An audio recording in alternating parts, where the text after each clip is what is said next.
Ladies and gentlemen, boys and girls, enemies and friends, welcome to the show that never ends. I don't know what's going on with the audio, but we are okay now. Mm-hmm. No, you're good. Oh, okay. That was just me. All right. Well, Mm-hmm. you are tuned into On the Rio, where we keep you up to date in the latest in the world of TV and movies and kind of just talk shit for an hour.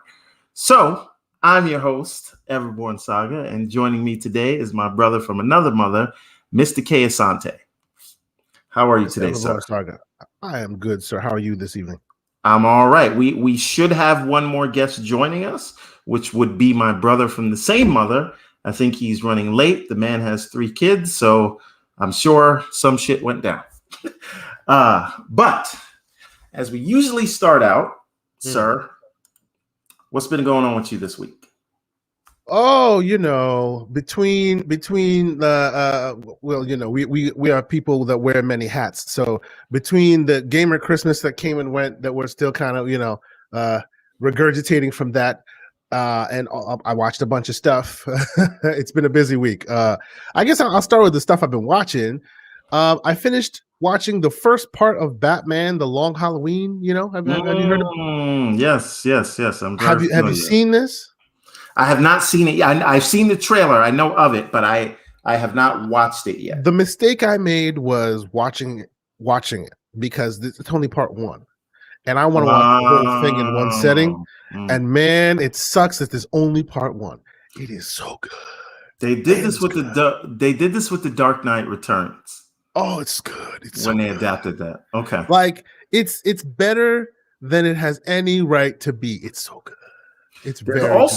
There's also the possibility of the second one not being good. I know. The only okay, and this is specifically with this spoiler free. I'm not gonna spoil anything. If you've read the comics, it's very faithful. That's what makes it so good. There's a lot of real there's no liberties taken here. It's really good. My only problem is and this is probably unique to me. It's unique to Does he me. does he sleep with Gordon's daughter in this one like they did with the damn killing joke? That's a different conversation. It's disgusting. My only issue here is, forgive me. This is slander. This is blasphemy, but I got to do it.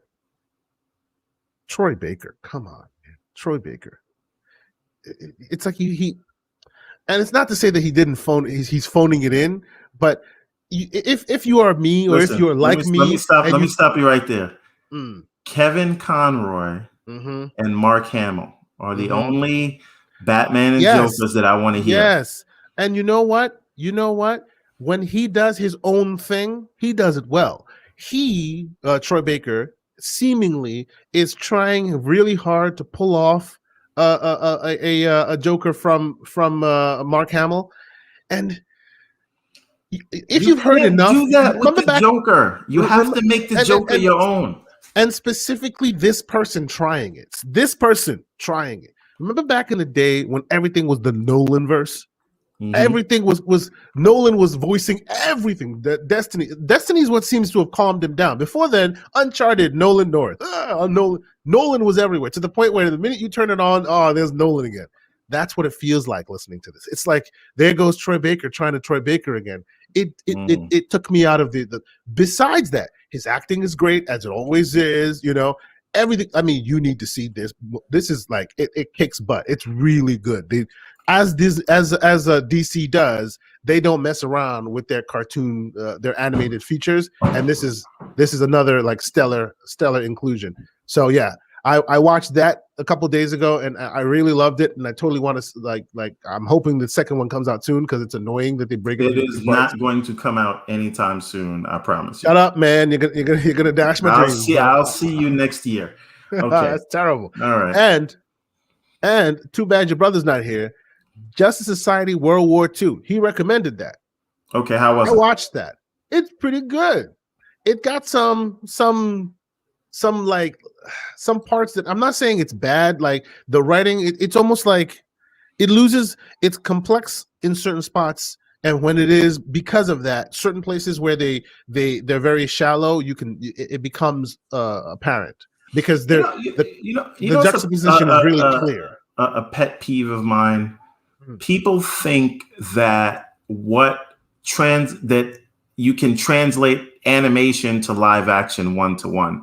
I think sometimes just because things work in the Mhm. animated format Mhm. does Mhm. not mean they will translate as well to live Yeah. action. And So I think, backwards too. yeah, And and you're so it's really good you bring this up. Please finish.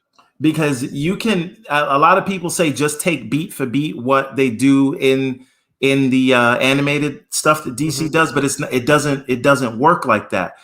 People are when you go into a movie, there needs to be this human element, and people watch it with a different set of Set of eyes. Yeah, eyes, that's right. right? You're right. So And it's actually kind of funny that you bring this up because I was about to say something before you get that's into that, shout please. out to Gerald Matt. He's always here Oh, every shout out week, Gerald. How you and doing, man? thank It's good to you, have thank you you. here. Yes, I didn't even see him. Yeah, it's going Shout to be out some Gerald Mack. How you doing? spicy takes today. So Yeah, indeed, indeed. but So continue. buckle up. Yeah. Well, what I was about to say is the weird thing is this is backwards. So if you've seen Wonder Woman, not 1981, but the first one, which let's be clear, I thought it was brilliant. It was great. Like You the mean the one Snyder Zack Snyder was attached to? the Snyder one, it kicked butt on many levels. I loved it. Okay. There are many kinds of Wonder Woman, and if you're a comic book reader, you know that there's the nurturing Wonder Woman, there's the warrior Wonder Woman, and depending on the comic or the artist or the writer, there's even the LGBT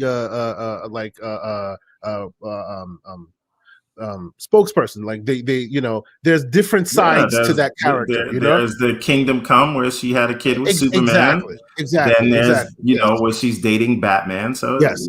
It like I the problem here is usually, and I've seen a lot of these animated ones, usually they draw from one of those that's in the comic canon, and that's how you can tell the art style and her personality and all of that. This time it seemed like they did not have right to draw from the Snyder version, but they did okay, anyway. So okay, you know how like sometimes I don't know where it is. Maybe you're at a store or someplace and you're listening to some music and it sounds like that artist, but it's an off version of it. Like it's not like the original artist singing it. It's like a group that's been made to kind of sound like that. That's what you get here with Wonder Woman. It's like there's the the Snyder thing where they do the yeah. when she's getting into action. They can't play those riffs. I don't know, maybe copyright reasons. I don't know. No. Yeah, it's completely Right? different They can't. parts. That's right. They can't play those riffs. So instead, they're playing off-centered versions of that riff. I see. You see what I'm saying? Yeah, yeah, yeah. While she's like doing exactly the same thing she did in the You movie, like you breaking gotta through walls and doing. So you it's gotta almost like pay Hans Zimmer or Junkie XL if you want to get those. you know what I'm saying. You So don't got it's that like Hans Zimmer money. because even before the Snyder version was expressed, I keep saying Disney, the DC It'll be animated. Disney eventually.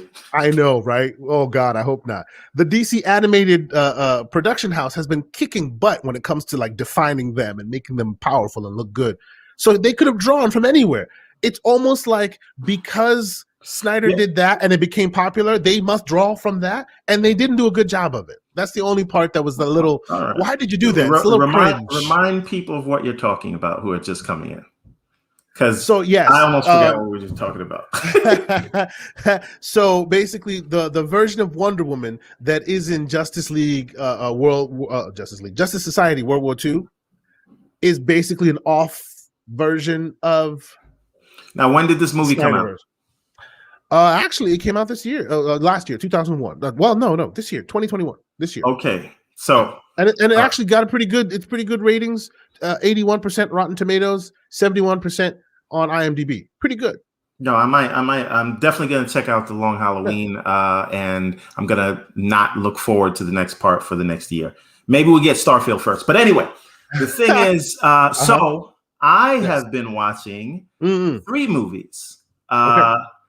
Pixar's Luca, right? I still haven't seen it yet. Very good movie for the kids. Very heartfelt. My daughter was a bad girl over the weekend, so there was no movie night. Okay, so yes. all right. And so then Father's Day weekend. Happy Father's Day, by the way. Thank you, sir. We watched Kevin Hart's Fatherhood, Hmm. which is based on a true story of a Yahoo employee who his wife died like in the hospital, like right after childbirth. And he was a single man left to raise, his daughter, and he kind of didn't know what to do. And it is sort of his journey. And they straddled this line between comedy and drama that I think went really well. And Kevin Hart's good at that. I really, really enjoyed the movie a lot more than I thought that I would from the trailer. But like I found myself laughing at all the jokes and feeling all of the the more heartfelt moments. So this is a good Kevin Hart vehicle, is what you're saying. It is very good. I had a lot of people asking me the questions because we do our movie nights so I watch these movies in a group. There's like 8 of us. Can we say that Kevin Hart is as good of an actor as Dwayne Johnson? I'm sorry. I was waiting to hear as who, but Dwayne Johnson or better. Well, that's difficult. That's an apples and oranges. That's an apples and oranges conversation.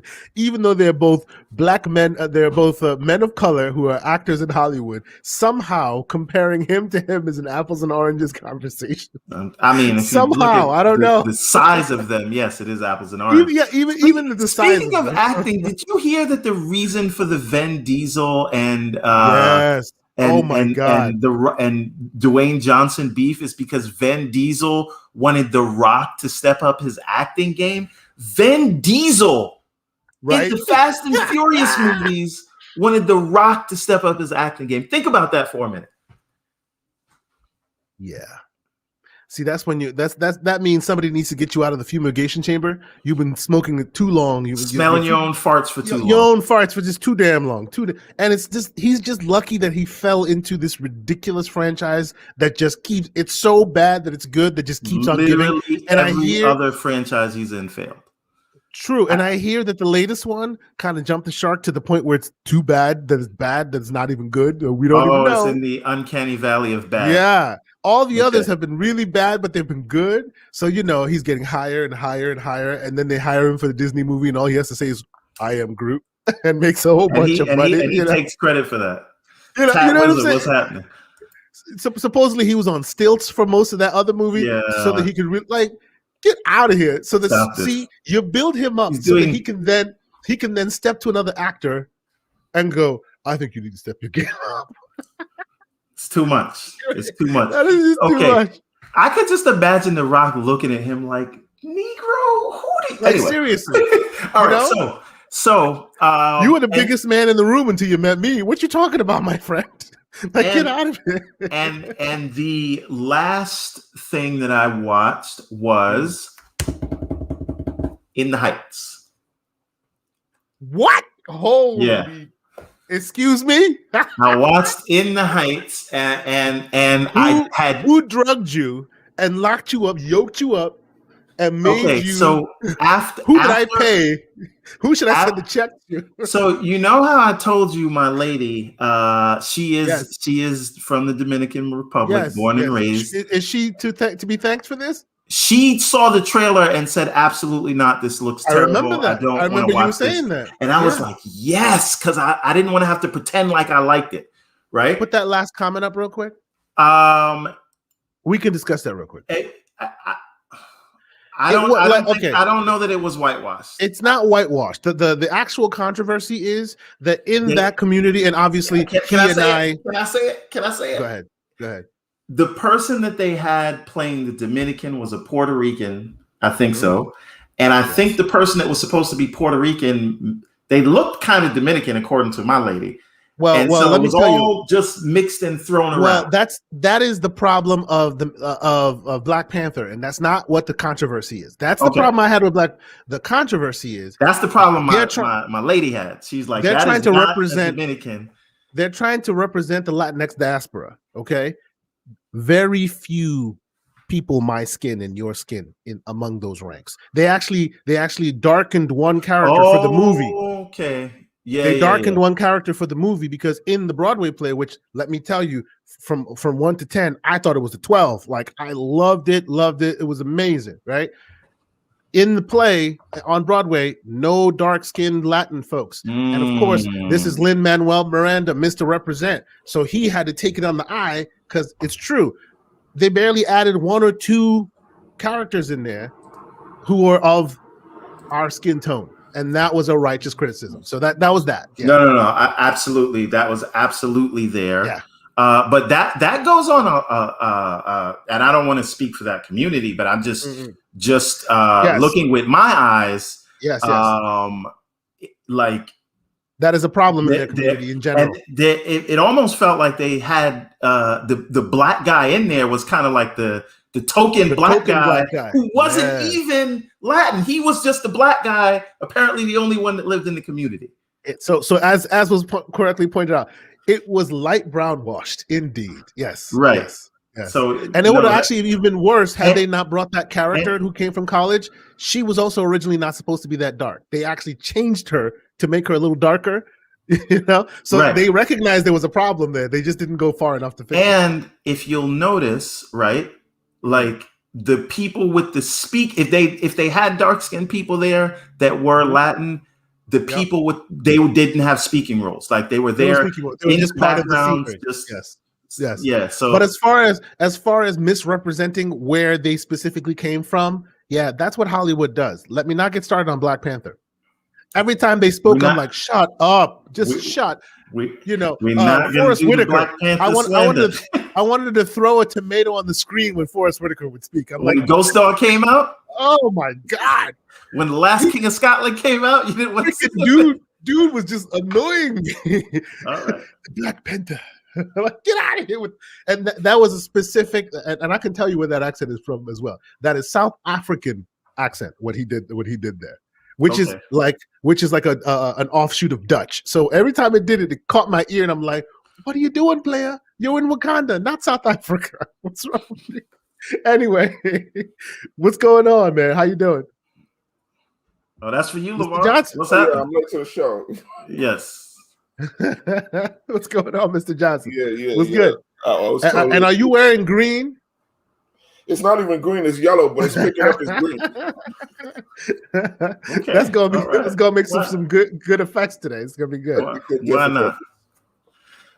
Okay, so no, I don't agree with that. Come on now. John Cena killed the franchise. If anything, Charlize Theron's haircut killed that damn franchise. Easy, get out of here with all of that. But aside from the light brown washing, because that's absolutely a fact. Yes. Besides that, give me your honest review, man. I want to know. Did you hate it as much as you think you were gonna? I did not hate it as much as I thought I would. And for someone who doesn't like musicals, the bar is pretty high for me. Obviously, it was no Hamilton, but I kept saying when I was watching it, they absolutely should not have made this into a movie. They should have just recorded the play like they did. It makes it weird. It's a weird experiment. But besides that, falls into the Cats category. Besides that, no, don't you dare put it in the Cats category. No, because from a visual don't you put that evil on that movie. Come on now, like seriously, what was the butthole controversy about Cats? What are you talking about? Don't you put that evil on In the Heights, Ricky Bobby? Come on now, are you telling me the content is not valuable? That movie is way better than it has any right to be. I thought it was great. So you enjoyed it, Steve? I want to hear your opinion. Come on now. Hate it. I watched it with the lady. Would you recommend it? If you are Latin, I would recommend it. Oh, come on! Even if you're not Latin, come on. No, because they got a lot out of it. Oh no, but even those who are not of Latin descent, like I got. All right, are anybody who's a person of color, anybody who's from another country that moved here, that has all that generational history. It is so. I mean, I watched some reviews of an Asian folks reviewing it. They loved it because it spoke to them. It's a really good. No, it was okay, just crushed let under me. the weight of its idea. It was crushed under that weight. Nobody No. actually. People who watched it actually dug it. People who just didn't want to watch it because of the first off, it's a musical, and secondly, Lin-Manuel Miranda. So is No, there but people don't like points in the movie, or is it all singing? No, it's not all singing. There's a lot of. Yeah. There's a lot of. I would say it's almost maybe 60-40 in favor of singing. Yeah. But there's a lot of plot and dialogue in there. And listen, like that immigrant story, like I've lived that. We lived in a community. LeVar, you can attest to this. There was all Jamaicans in that area of the Bronx. Yes. Everybody had their own businesses. Everybody were doing their things. It was kind of like a little Jamaican pocket. Right? So, yes. It's a melting pot. Indeed, right. So I get it. Like, and you bring that culture over here, and you try to preserve it. Shame the devil. Last time you spoke negatively on this, even though you hadn't seen it, and now you don't want to sound like you're flip flopping, so you don't want to give it the review. You don't want to offend the truth and shame the devil. No. It was a good movie. It's not perfect, His but it was girl a good liked movie. it, so he don't want to talk trash about it. I have no problem calling a movie trash. It's not absolutely. She right now while we were watching the movie, the whole time we was watching it, she's like, "You can leave if you want. I know you don't like it." Yes, you big trash, bro. Big trash. I don't. That's not the case. I thought it was tolerable, but I still. To this day, think that it should not have been a film. It should have been a recorded play. You get, especially considering the fact that there's already a precedent for making that work. They should have just done this. Yeah, they should like have done that with this as well. Not like Cats, like or Hamilton. Yes, they should have done it like Hamilton. On Disney Plus was amazing. Cats play, if you watch that film, the original works better as a play film as opposed to them trying to make it into a movie. Question for you: what did you think of the songs, the music? I like not all of them. They're good, right? You know what was really good? Lin-Manuel Miranda at his best. What was powerful to me when the situation with the grandmother's last song, and it showed her story, how she just came in, she worked and worked and worked and didn't do anything for herself, just so that at least thinking that the next generation can carry on, and then they have to carry on her tradition. That is super powerful to me. Yes. And that is the thing that saved it. Because I was not a fan of the movie until I saw that, and I was like, I feel something. They built, and I am a robot. And maybe you specifically, and you and LeVar both can't feel for it because y'all are living there. But if you've ever lived in New York and left, that movie makes you miss New York. I miss New York watching this movie. Like, when we leave, maybe. I'm trying to get out of New York. You see, this is it. And the funny thing is, New York. And you know what? Anyone I've ever spoken to, and even reviewers I know who used to live in New York, see this movie and go, "Yo, that movie, man, it made me miss my heart. I want to go back to New York." Like, it is. New York is a character in that film. It is very good. Hey, you know what? I just want to post this for Gerald Mack. We will talk about this on Saturday morning at 10 o'clock. Yes, we will. This is a game-related question. We want to keep it movies, but hold this thought. We feel you. No worries. We're going to talk about that. We're going to do that. Yes. One thing before we get off this topic, and this is the definitive, 1 to 10. For In the Heights? 7.5. I knew he was going to say 7. I'm going to watch it, and then I'm going to call you on the phone and tell you if you're lying or not.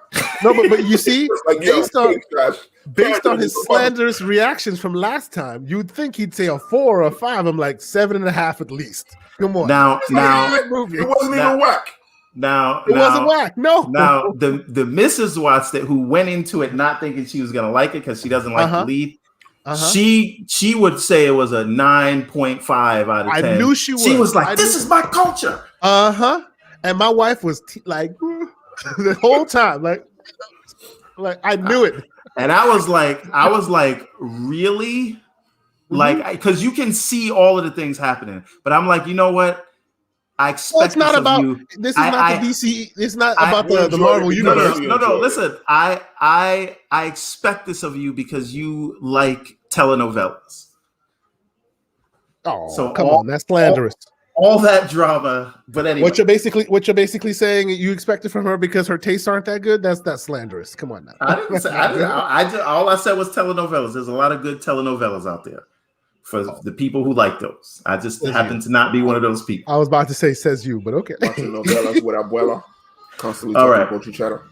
So on to the meat and potatoes. Wait, what are you watching, Mr. Johnson? Besides wrestling? Yeah, please. And Kay Asante watched that Justice League thing you talked about. Yes, I watched. What do you think World about War II Justice Yeah, League. we have to really speed it up because we spent 10 minutes speed on it up. that. Yeah, real quick. What I liked it a lot. I just think that the Wonder Woman thing was a little bit weird. Like you could tell they wanted to pay homage to the Snyder Wonder Woman, and they couldn't play the so they kind of played the off version of it. You know what I'm saying? Off-brand. It was kind of like, come on, man, this is your character. This is not like fake Wonder Woman. This is Wonder Woman. Why don't you just use a comic version? Like that's the only part that was a little bit.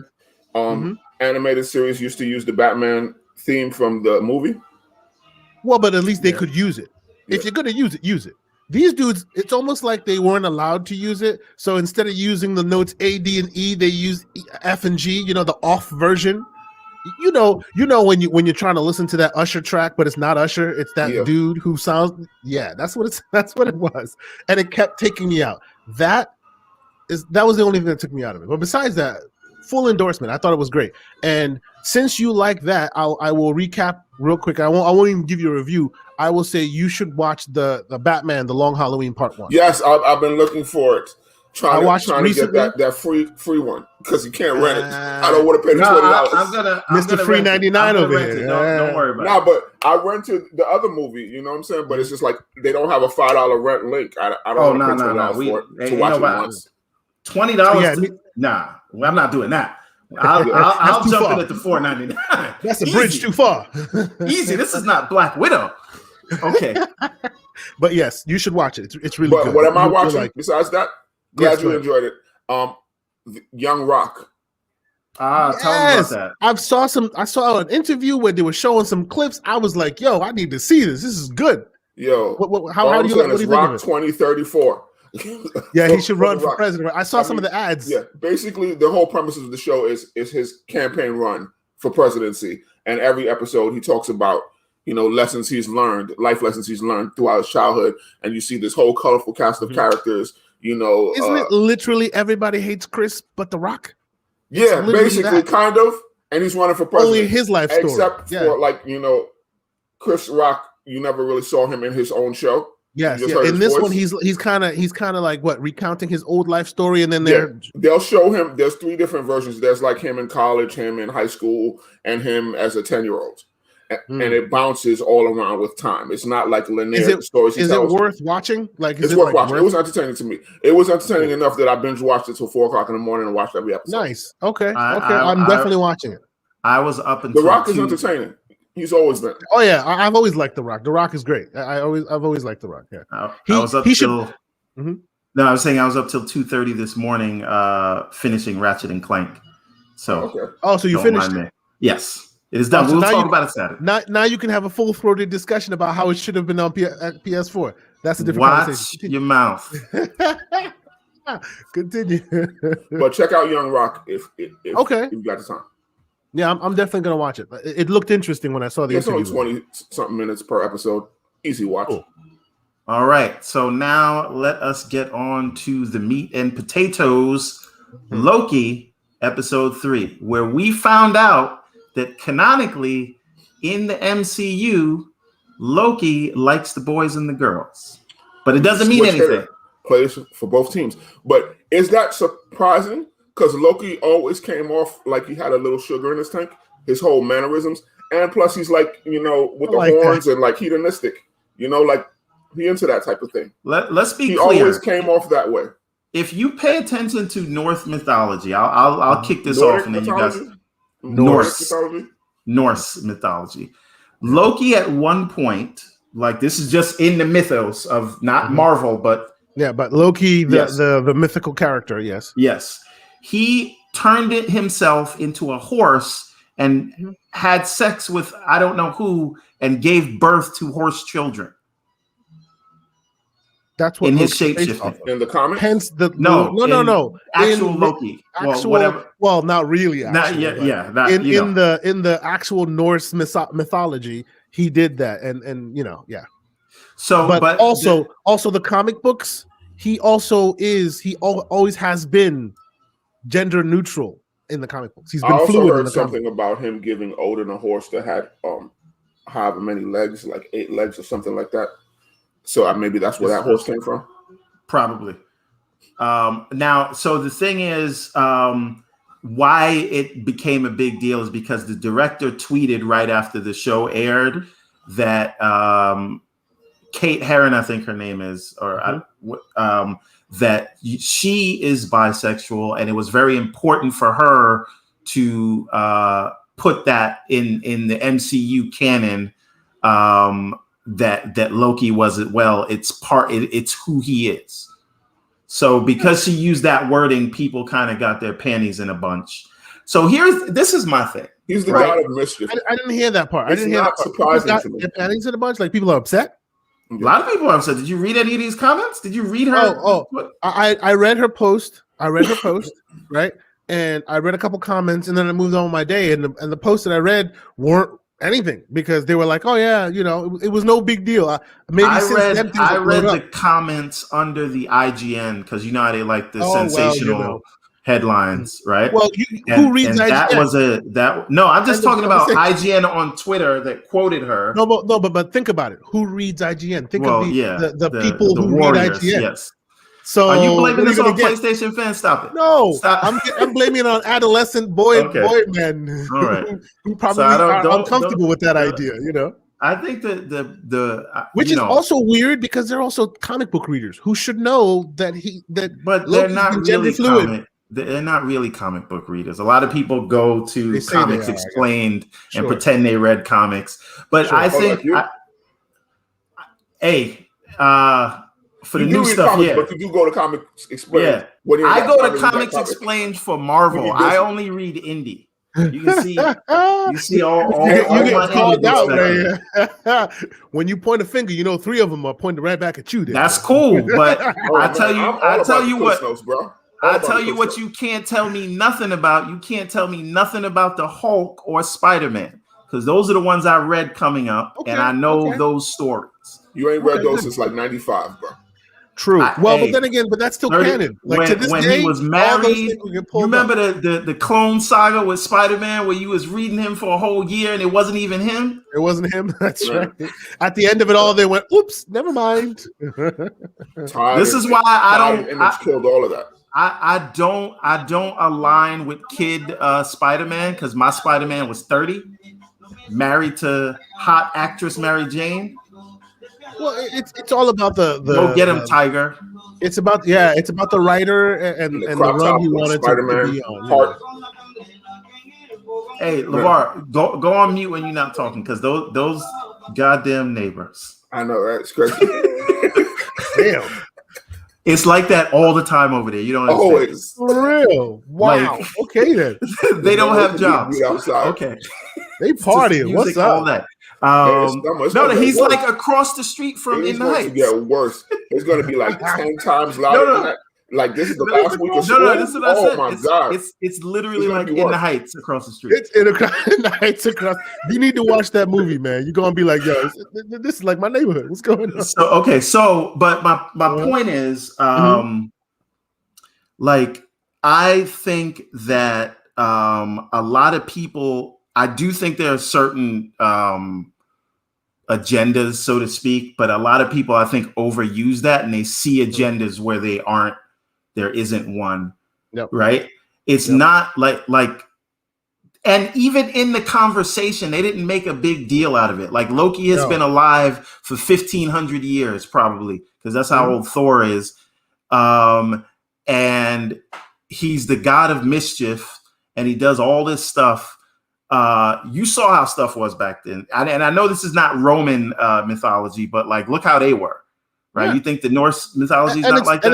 It's loosely based on that kind of idea anyway. So what do you think? Both men and women. All those instances where they did Asgard in the Marvel Cinematic Universe, you can very much tell how dumbed down it is watch HBO, any kind of HBO show where they're featuring Roman and Norse mythology, and you'll see all the bodies there. You know what I'm saying? Like it's just one of those. It's marvelized. It is what it is. Yeah. So, do you watch that show Vikings from History Channel? I've seen 3 seasons of that, and then I fell off because it kind of as soon as probably Ragnar Lothbrok fell off, you fell off. That's what I did with Walking Dead when Rick Grimes left. Okay, yes, so me too. When he left, I left. In production yet? What's that? The Rick Grimes movies, are they in production yet? I don't know if those are still happening. Who knows? I read an article recently that said it was, but it just got slowed down because of the pandemic. Why are they beating that show to death? Like I'm going to watch it because Rick is my guy. If it does come out, I'm watching that at least. I'm not going to go back and retroactively watch all of this other Walking Dead shit that he wasn't in, but that I'm gonna watch. So Gerald, I agree with you, but I don't. Because I think that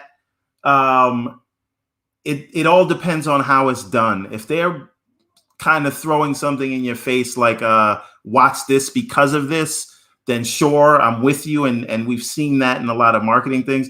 But I like all kinds of people exist in the world, and if it's not like something they do a lot in the MCU. So if they say something happened with Loki in passing, I don't think that this would fall under that. So for me, I heard it. I was like, yeah, that sounds about right for Loki.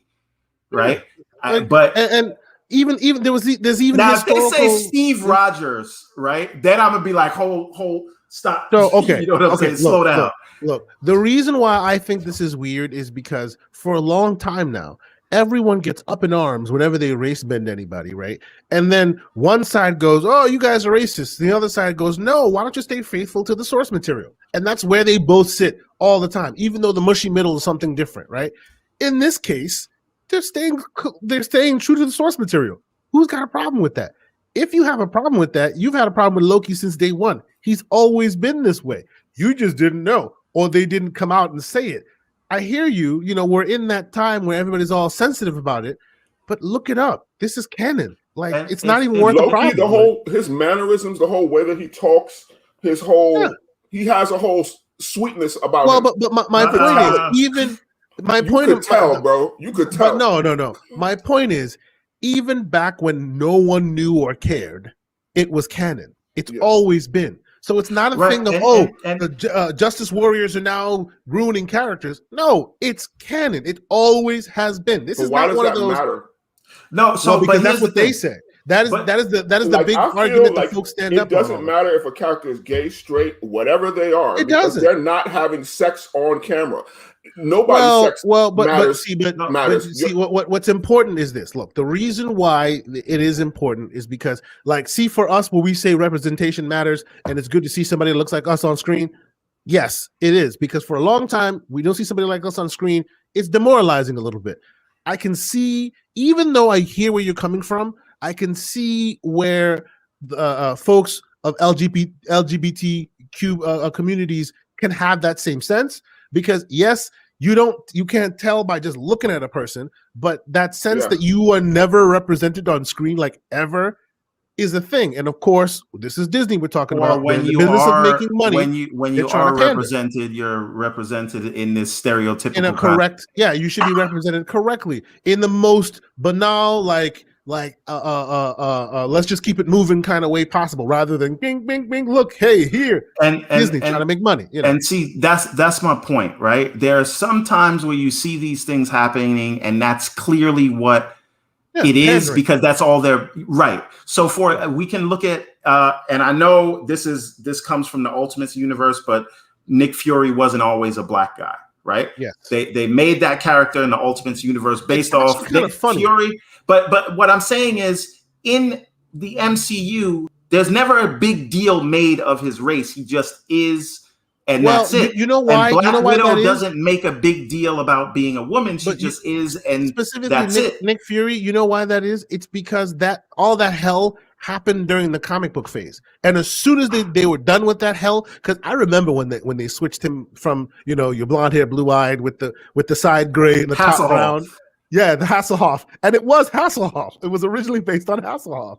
So I remember when they switched it, and the reason was generally because the artist loved Sam Jackson. He's a kick-ass. I think it was during the time when one of his movies had come out and it was really big. This is way back when. And they just switched it. And all this hell. No, this was earlier than that. This is earlier than that. I'm tired all this hell. No, I think it was during. I think it was during the prequels. I think it was during the prequels when this happened. And all this hell. Disrespected Mace Windu.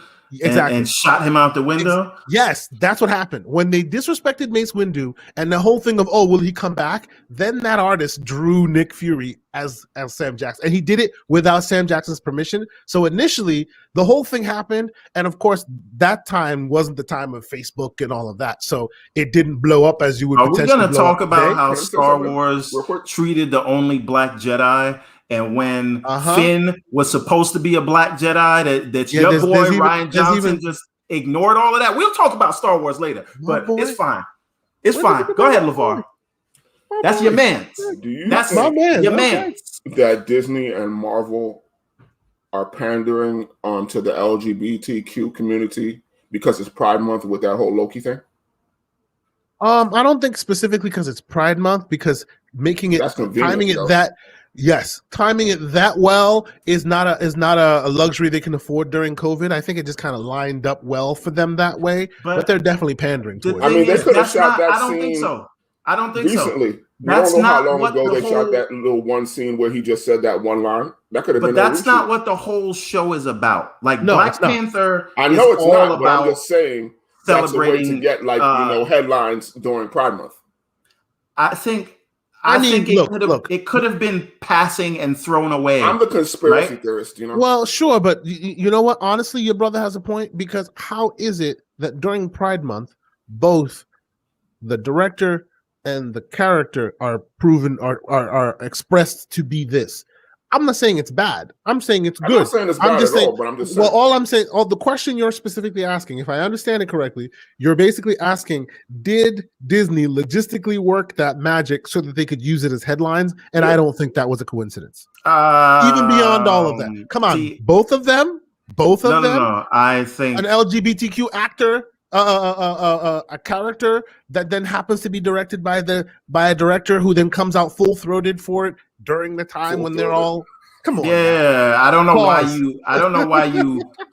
why you wouldn't put that past Disney, but my point is this. You can't on the one hand that was terrible. Come on now. You can't on the one hand say we need better representation as Black people.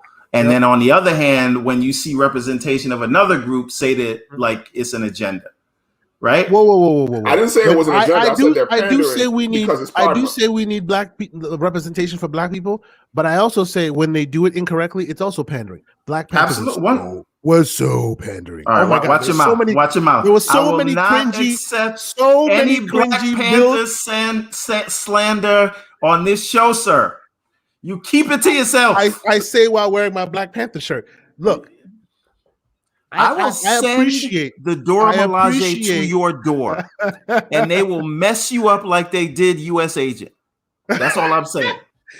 and pick up his shield better than he ever could. Like, what the hell, man? Try me or try them. But seriously, what I'm saying is Hollywood in general, and there's so much evidence of it. Disney specifically, Mulan. The best description that I heard, and I laughed my ass off when I heard it. The best description I heard from reviewers, especially Asian reviewers, were it's Chinese food, American Chinese food. This is what you think we eat, but it's just what you think we eat. It's not what we really eat. American vision of they tried their best to have a whole cast that's all Asian, and then it's not in subtitles. Don't make sense to me. I mean, they wouldn't be speaking English. Well, yeah, of course, but this is Disney we're talking about, right? Yeah. And they're also a global company. It's different if it's animated, do that. But they wouldn't be speaking English. Is all I'm saying. Have you seen The Farewell? The Farewell? No, I have not. If you look it up, it's it is Awkwafina's like thing that showed like she. What do you think of her?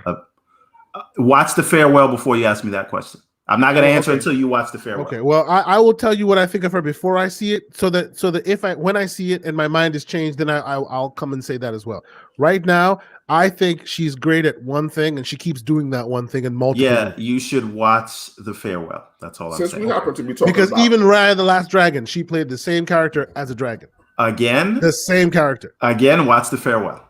And then we have Shang-Chi, where the trailer, she looks like that's she's exactly what I was about to the same character. talk about. The same character. Shang-Chi, I was just about to bring that up. Is she not playing the same character there? Same character. Same, hey, I'm zany, I'm fun. Because that's the character that Hollywood wants to see. Watch again The Farewell. That's it. That's all I'm saying. Don't talk to me about Aquafina until you see The Farewell. Yeah, I guess I do that to you too. Okay, go ahead. Yes, I am. Very excited. I will say my excitement for it dropped a little bit after I saw Snake Eyes trailer. Because it's Snake Eyes is coming for you, dog. He's coming for you. Since we're talking about that and representation, that is dope. It's got to be dope for Asians because like they're being represented in a big way in these movies right about now. It's coming left and right. It's great. It's really like good. To see like these Asian action figures like the Shang-Chi, even though they're peg warming because nobody's buying those, but I'm sure like Asian kids are buying it. I'm not personally because like when I saw the Black Panther figures on, I was like, oh, this is so dope. But they were peg warming, like only like black people were buying it, or black people buy for their kids. Can you explain for the layman's what peg warming means? Peg warming is something that sits on the shelf because nobody's going to buy it. It's like something that they put out because they think it's going to sell along with a movie, but nobody buys it. Yeah. Okay. Only like a niche group of people. Like black people was buying those Black Panther figures, and then nobody was buying them. But when he died, all of them was selling out. So an interesting side note, okay? And this happened with Black Panther, and I hear it happening a lot with Shang-Chi as well. When Black Panther was being made into a movie, a lot of corners had to be cut because even in the OG comics, there are a lot of, by today's standard, questionable decisions. You know what I'm saying? M'Baku specifically, like they had to call him M'Baku in the movie because exactly. What happened with monkey? I mean, they did it with the wooden monkey mask, the racist things kind of shine through. Same thing with Shang-Chi. There's a lot of like really, if you read the OG comic books, there's a lot of stuff you'd be like, I don't think the Asian folks would be happy if you represent this on screen. Like there's a lot of black exploitation. Exactly. They're cutting a lot of corners, kind of do away with the old dirty history, kind of like the Bugs Bunny cartoons that have the Hitler in it. You know what I'm saying? Like they're just like hiding those real quick and just, hey, look at us. We're promoting. We're doing great. But what about the origins of that character? Even Black Panther has it. Like there's some blatant, hey, we're going to kowtow to them because this is what they'll like. But then when you read it from today's perspective, it really looks like not only were they writing it for them, they were making fun of them as well. You can look at that with any form of art or, film or anything from a time period.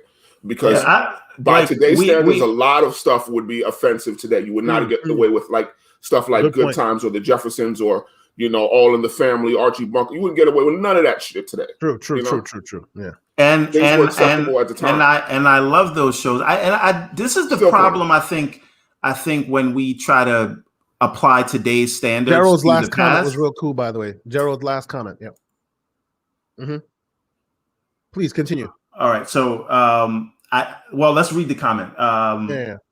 Alphabet Gang is represented in every medium of entertainment that's out. I don't have a problem with a lot of people with it. A lot of people may have, but like you said earlier, Kay Asante, that's the world we live in.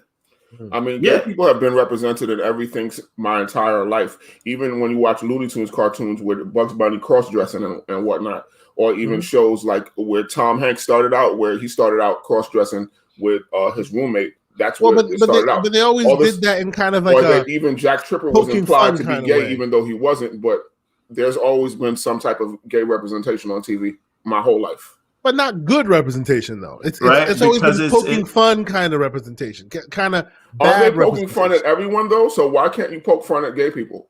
Funny is funny. No. I don't think can't- that's. I don't You think can't that's the poke fun case. at gay people because that's I guess what they say that's fighting down or whatever. Like No. it's If you're using derogatory terms is one thing, but if you say something that's relatable and it's just a human thing, human behavior, if it's funny, it's funny.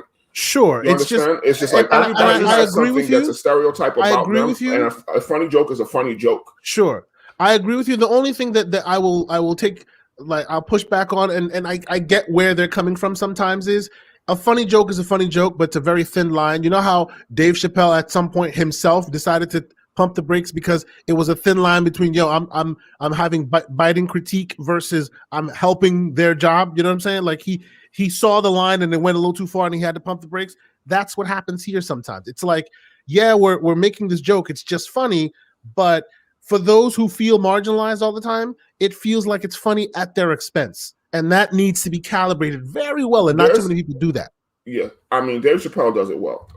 Yes, of course. Because when he tells like jokes about gay people, he'll involve himself in the joke. That's right. You know, no, I get why some people sometimes feel a little bit. He might swing that way himself, even though I don't think he does. But that's the whole joke. Yeah, I get why some people sometimes feel a little bit apprehensive to some of those pieces of the puzzle because people been screwed for a long time. If you're not blonde haired and blue eyed, right, you have seen yourself in many ways represented on screen. To the point where you can have that fun. It's no big deal. And because of that, you sometimes, like the normal average man, I'm saying, sometimes has a problem going, why do you have a problem? What's the issue? Because you don't know how it feels to not be represented as well, So it's one of those needles that needs to be threaded. I mean, gay people run Hollywood, they run entertainment, so how are they not represented? That's not necessarily. I don't know about I guess they do. Now the thing is this. There's a lot of dudes be on the casting couch as well, Steve. Don't act like you don't know it. The Loki thing, just to close that off, and then we can get into the real reason we're here today. I think a lot of people made it much to do about nothing. Like I agree. Because I don't think that the character's sexuality defines. It doesn't matter because who he like is. They show him. I guarantee you, they're not going to show him kiss a dude or him be in bed with anyone, male or female, in the show. It's just something they mentioned. That's a good point. Somebody brought that up. Somebody brought that up, and it's worth having a quick conversation about. Like somebody, I forget which reviewer I was listening to what folks are saying, and somebody said, like, now that you've mentioned it, it would be very upsetting to those people, to the demographic that this represents, if you don't show it as well. You can't just say it in passing and move on. You have to also have him have a boyfriend or have a variant that comes out with a husband or something. Yeah, you gotta have him kiss a dude. Exactly. No, you not don't necessarily, but it's kind of like, remember how we spoke a couple weeks ago about if you point a gun, if you pick out a really interesting gun at the beginning of a movie, you have to see somebody use it later. If you show a gun in Act 1, you better fire it by Act 3. You can't call this like famous character. You can't just say that in passing and then never mention it again, or never have any kind of ramifications that look then at the context in which he brought it up. Right? No, it was I get it. Brought up in passing. She was talking about her love. No, you don't get it. Like, look, Everborn, I get what you're saying, and you're right. But what I'm saying is, even though in the context of the story that we were watching, it fits perfectly. We're not talking about relationships. This is a rare scenario in which I'm talking to myself, and this comes up. Otherwise, it hasn't been necessary.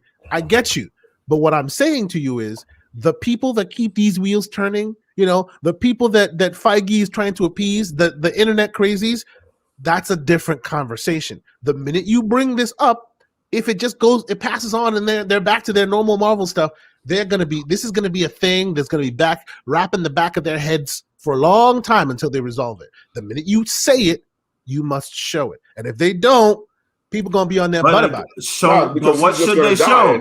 No. Like I said, what should they show? Exactly? There have been many variants already shown. They've shown potentials for ogre-like variants. There's a female variant. That's not what I'm saying. Variants. That's not what I'm saying. What they should show. Do they have to show him having a threesome or a foursome? No. Do you think that Loki lives on past this show? Of course he does. Of course he Because does. He lives on in our actuality, in the timeline, for real, he's dead. Yes, that but because of even, this, it's from but the because past. of this, now the question That you should Loki be is from the asking past. yourself is the question you should be asking yourself is Black Widow after this movie, what happens to her? Because that's the real question. I'm telling you, I already know. This is how he dropped these bombs on the timeline. That might change everything. So we'll see. No, Loki, we already know. He's already around. He exists. You know. I'm going to tell you right now what happens. Okay. Her sister takes over. Florence Pugh, the actress, I don't know what her name is in the comics. She's going to be introduced as the new Black Widow going forward, right? Scarlett Johansson. Everybody. Yeah, but Thor. They're planning for round 2, round 3. This is Disney, baby. The billions got to continue, man. Right, the actors can't go on forever doing these things. By the time our children are able to pay for their own movie tickets, they will be going to see Ironheart Part 2 and all these other things. That's will be kind of dope. It's just that, like, the Marvel Cinematic Universe, it never reboots. It's just going to keep going on for the next 10, however many years, and it's all look at the comic books. If you want to know the blueprint for all this, look at the comic books. They always die. Their kids replace them. This person gets a power. That person gets a power. Before the one dies, another one replaces him.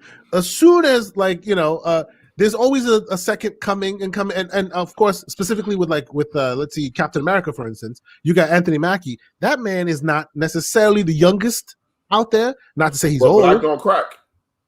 Indeed, black don't crack. And they also have a plan B for them too. 35.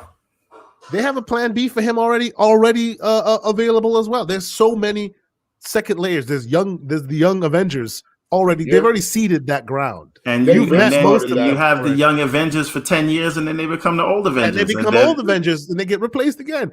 But they're trying to keep the wheels a turning, my friend. And if they ever want to reboot a character, a Peter Parker or a Tony Stark, that's what the multiverse is for.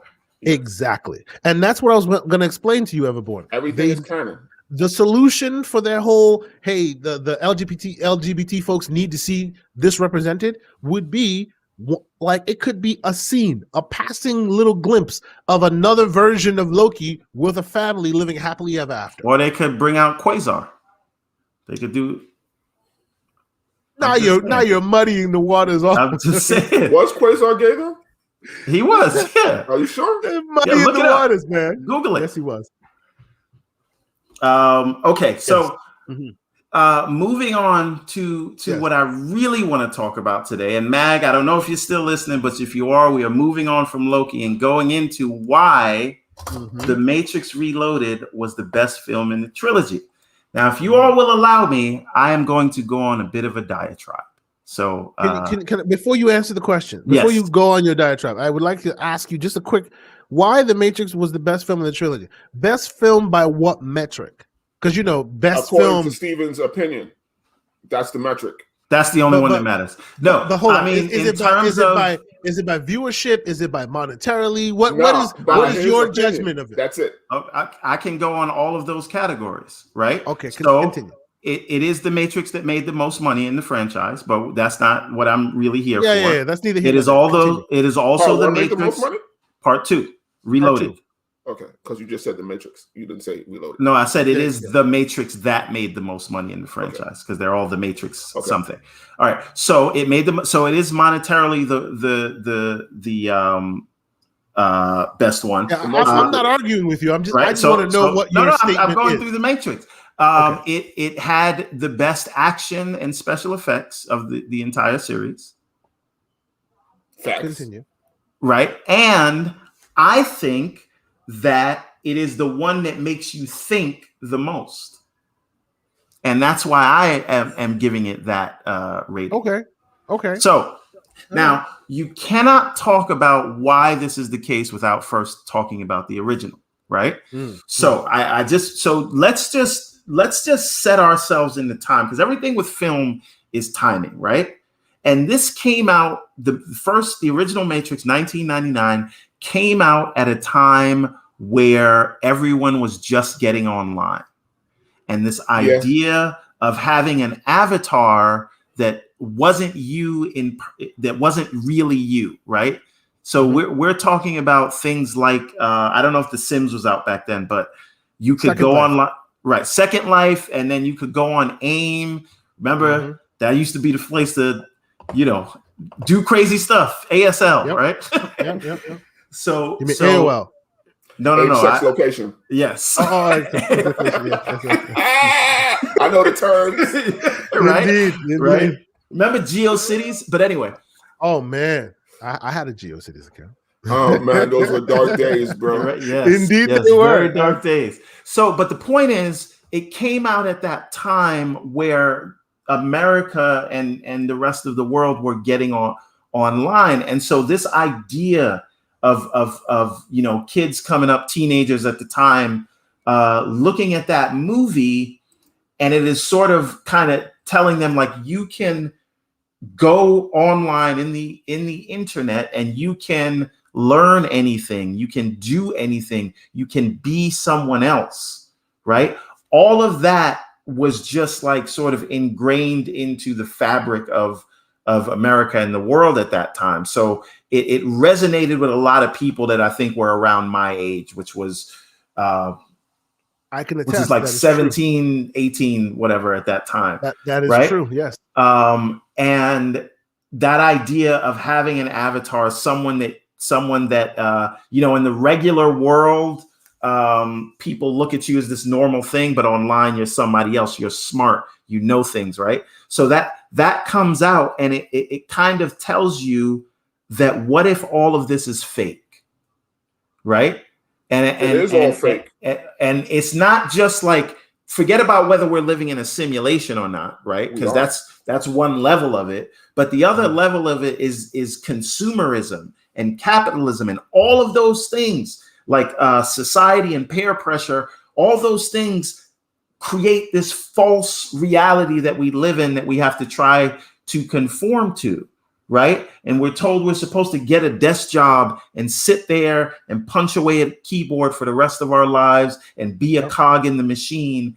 And all the while, what's happening is while you're using and basically burning your energy up, you're being used as a battery in the back end to fill the system, right? You're feeding the beast, right? So that in itself, to me at the time, was mind-blowing, because it was mind-blowing. Yes. That to me, that made me say, okay, who the fuck wrote this? Right?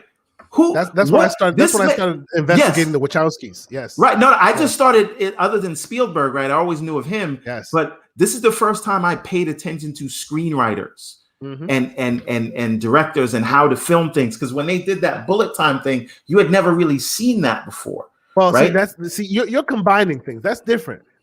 So there was this revolution of art as far as screenwriting and the story and the intricacies and the complexities of the story. Then they had another who was so into tech that they went, okay, see how we're so complicated? We're building this multi-layered cake. Go out and find technology that makes this thing worthy. So they went out and built this insane rig. Please continue. Right. So the point is, all of those things combined together, mixed with the wire food that they obviously took from the kung fu movies that we all used to watch. Yeah. And again, I loved those movies. I used to watch all of those movies as a kid. Yeah, and those screenwriters used to watch them as well. Yep. Right. And so when you put all that together, it is not since the original Star Wars that you had a melding of things in the right time that hit all for the right generation at that time. So to me, this was the second coming of Star Wars, right? Even though episode 1 had come out the same year with Jar Jar Binks.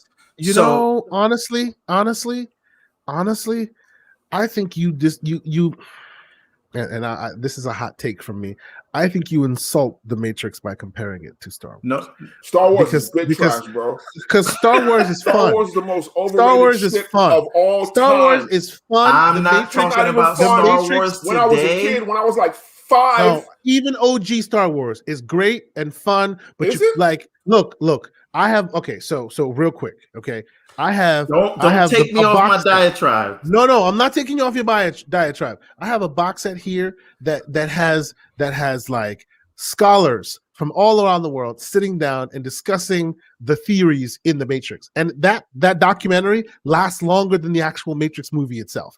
This movie has spawned so much intellectual debate from all around the world, from the most important people in the world. It was. There's been books written on it, and there is a book that I can't remember the name of it, but there's another angle to that that makes a lot more sense today.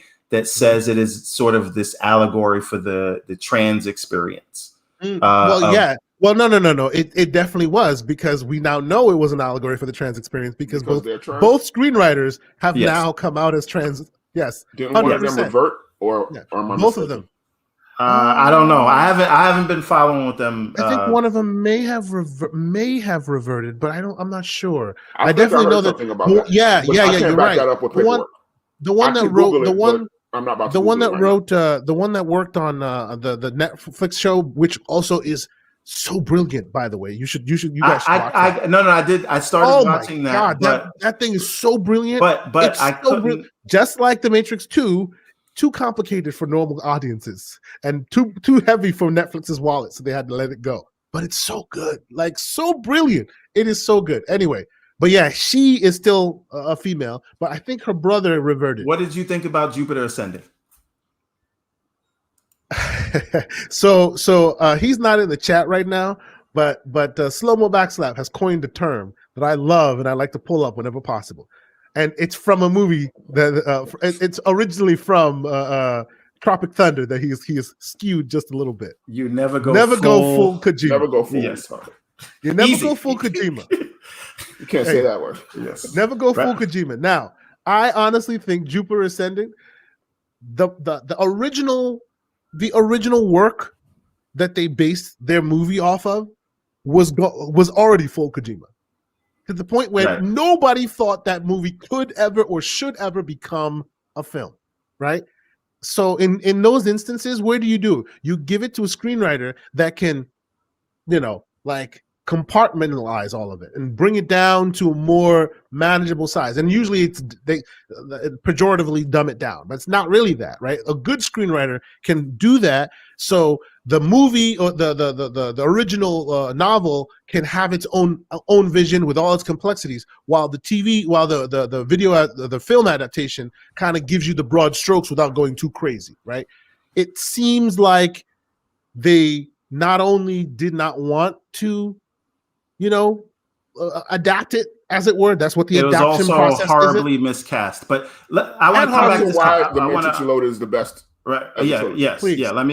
Thank you. Let's bring it home. So off the rails again. Right. So, but like I said, we have to just explain a little bit more of the original Matrix before I come. Before I come back to that. So now with the Matrix, between this strange alchemy of all these things going on, the amazing timing of it, the new technology, it was something that made you think as well as made you sit back and enjoy. Like it had all those things. But what did it say? They wanted to shut down the system, right? And there are many ways that we in real life can look at the system. And I just remember me and my friends and everybody that watched it, that I talked to about it, kind of had this feeling like, well, first of all, is this a simulation?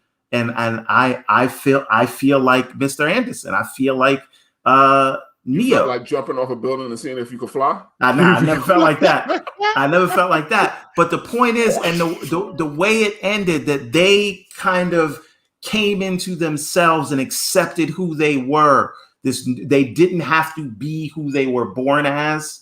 Right? You can create your own reality and you can shut this system down because it is wrong, but we just accept it. Right? And it is easier to go along with it. It is easier to eat the proverbial steak like Cypher did than to go against the grain, right? All of that is amazing. And then like I went into college right after that and I took philosophy 101. And if you watch that movie and then you read the 7 Meditations of Descartes, mind blowing. Yes. It's just all of that stuff. Like The are you documentary I your was telling body? you Yes. about. That's exactly what it's about. Right? It's all about the allegories in there. Yes, Right. yes. So and then when you look at all the different things that it had to say, like the religious references, did you know that from the time when Neo's heart stops beating, right, and when it comes back online and he is sort of reborn, that is 72 seconds. And they counted that. You can count it. Go ahead. You can, if you have the Blu-ray, count it right now. It's exactly 72 seconds to match the 72 hours when sort of the whole religious reborn 3 days later thing, right? Yeah. So Jesus, right? So now, are you saying that facetiously or actually? Did he just say Jesus? so the point is, he was supposed to be Jesus. Neo well, was Jesus. Neo, absolutely, right? So all of that, and even in the last one, they had him there glowing all crucified. Yeah, it was doing too much. Yeah, it was doing too much. Right. I haven't seen anyone do that much sort of Jesus referencing since Zack Snyder, which he loves to do that stuff with. But anyway, Neo died for our sins, right? So that is that, and it ended on this high note. It got me thinking. It got me reading books. It got me pay attention to film. That was the first one. Yep. Thought it was the best movie of all time, and then I could not have been more excited. The way people get about Star Wars is how I am about The Matrix, dude. So the highway chase scene. We come into that. That's part two. Oh my god! It was the same reaction that the dread dude from Oz when he was like, "Yes!" when Neo came in. Holy shit! So now the second one comes back, and it's like, how do you top that? Right? See, but hold on. Before you even do that, what's the difference? What was the timing between the first and second one? Because there was huge time difference. It was 4 years. It was 1999 to 2003. Yes. And between that time, a lot of the goodwill that the first one built up started eroding because there was turmoil and nobody was here. I'm not talking about with you. I'm talking about in general. Like, you're painting a picture of when the second one came out. Oh, he could fly? Especially when the second one before the second one came out, because that first one ended in such a perfect note and it took so long for the second one to show, everyone had been like on such a high at the end of Matrix 1. So by the time Matrix 2 came out, people were very concerned. How can you continue this story? No, they weren't, because it was a rated R movie that at the time made something like $780 million, which was unheard of. I felt like they could only top it from they announced it. I was just like, it's going to be the greatest thing ever, because the first one was the greatest thing ever. That was before we learned about the whole bullet time and shit.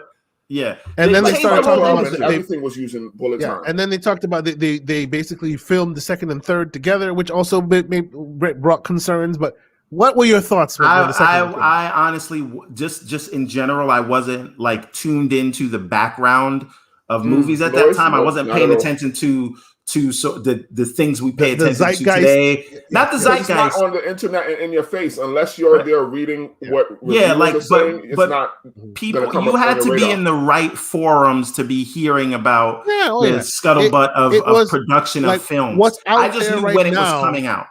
Yeah, what's out there right now is literally everywhere. Back in the day, you had to go look for it to find it. There were message boards specifically for the Matrix. There were message boards. So, and of course, the Matrix was all about the tech, right? So geeks like us were all about the Matrix, 100%. So we were in those message boards where your mom and pop didn't even know how to get to it. You remember those trench coats. Now, here's the thing. There's some very interesting things that happened after the Matrix came out. And actually, I'll talk about those after we get into... How old were you when Reloaded came out? Like 21, 20? 22-ish, I guess. Reloaded came going out... on 23. Reloaded came out in 2003. So I was... Well, okay, so I was 23. Yeah. I was 23. Okay. So the thing is, Reloaded comes out, and we see a new Neo, right? We see an evolved Neo. He can fight the machines. He has all these powers. So we'll just talk about, like, obviously upgrades, right? All those things, right? He can fly. and we hadn't seen people, even though it was all CG. You look back at it now, it doesn't look that good. But at the time, seeing him fly like that, you hadn't seen that on screen before. You see him from the beginning when he made the cloud swirl and shit. Oh, right. All of those things it kind of set that tone. But and obviously with the combat, they brought in like weapons, like swords and knives and things like that. Yep. And LeVar, I'll let you talk about all of that. Yes, I'm going to come to all of that. So LeVar, talk about the chase scene, because the thing that makes this so important to me that I'm going to come back is the story and what it means. But tell them about the chase scene. And the minute you said the chase scene, the music of the chase scene is stuck in my head now. Like I remember it in my head.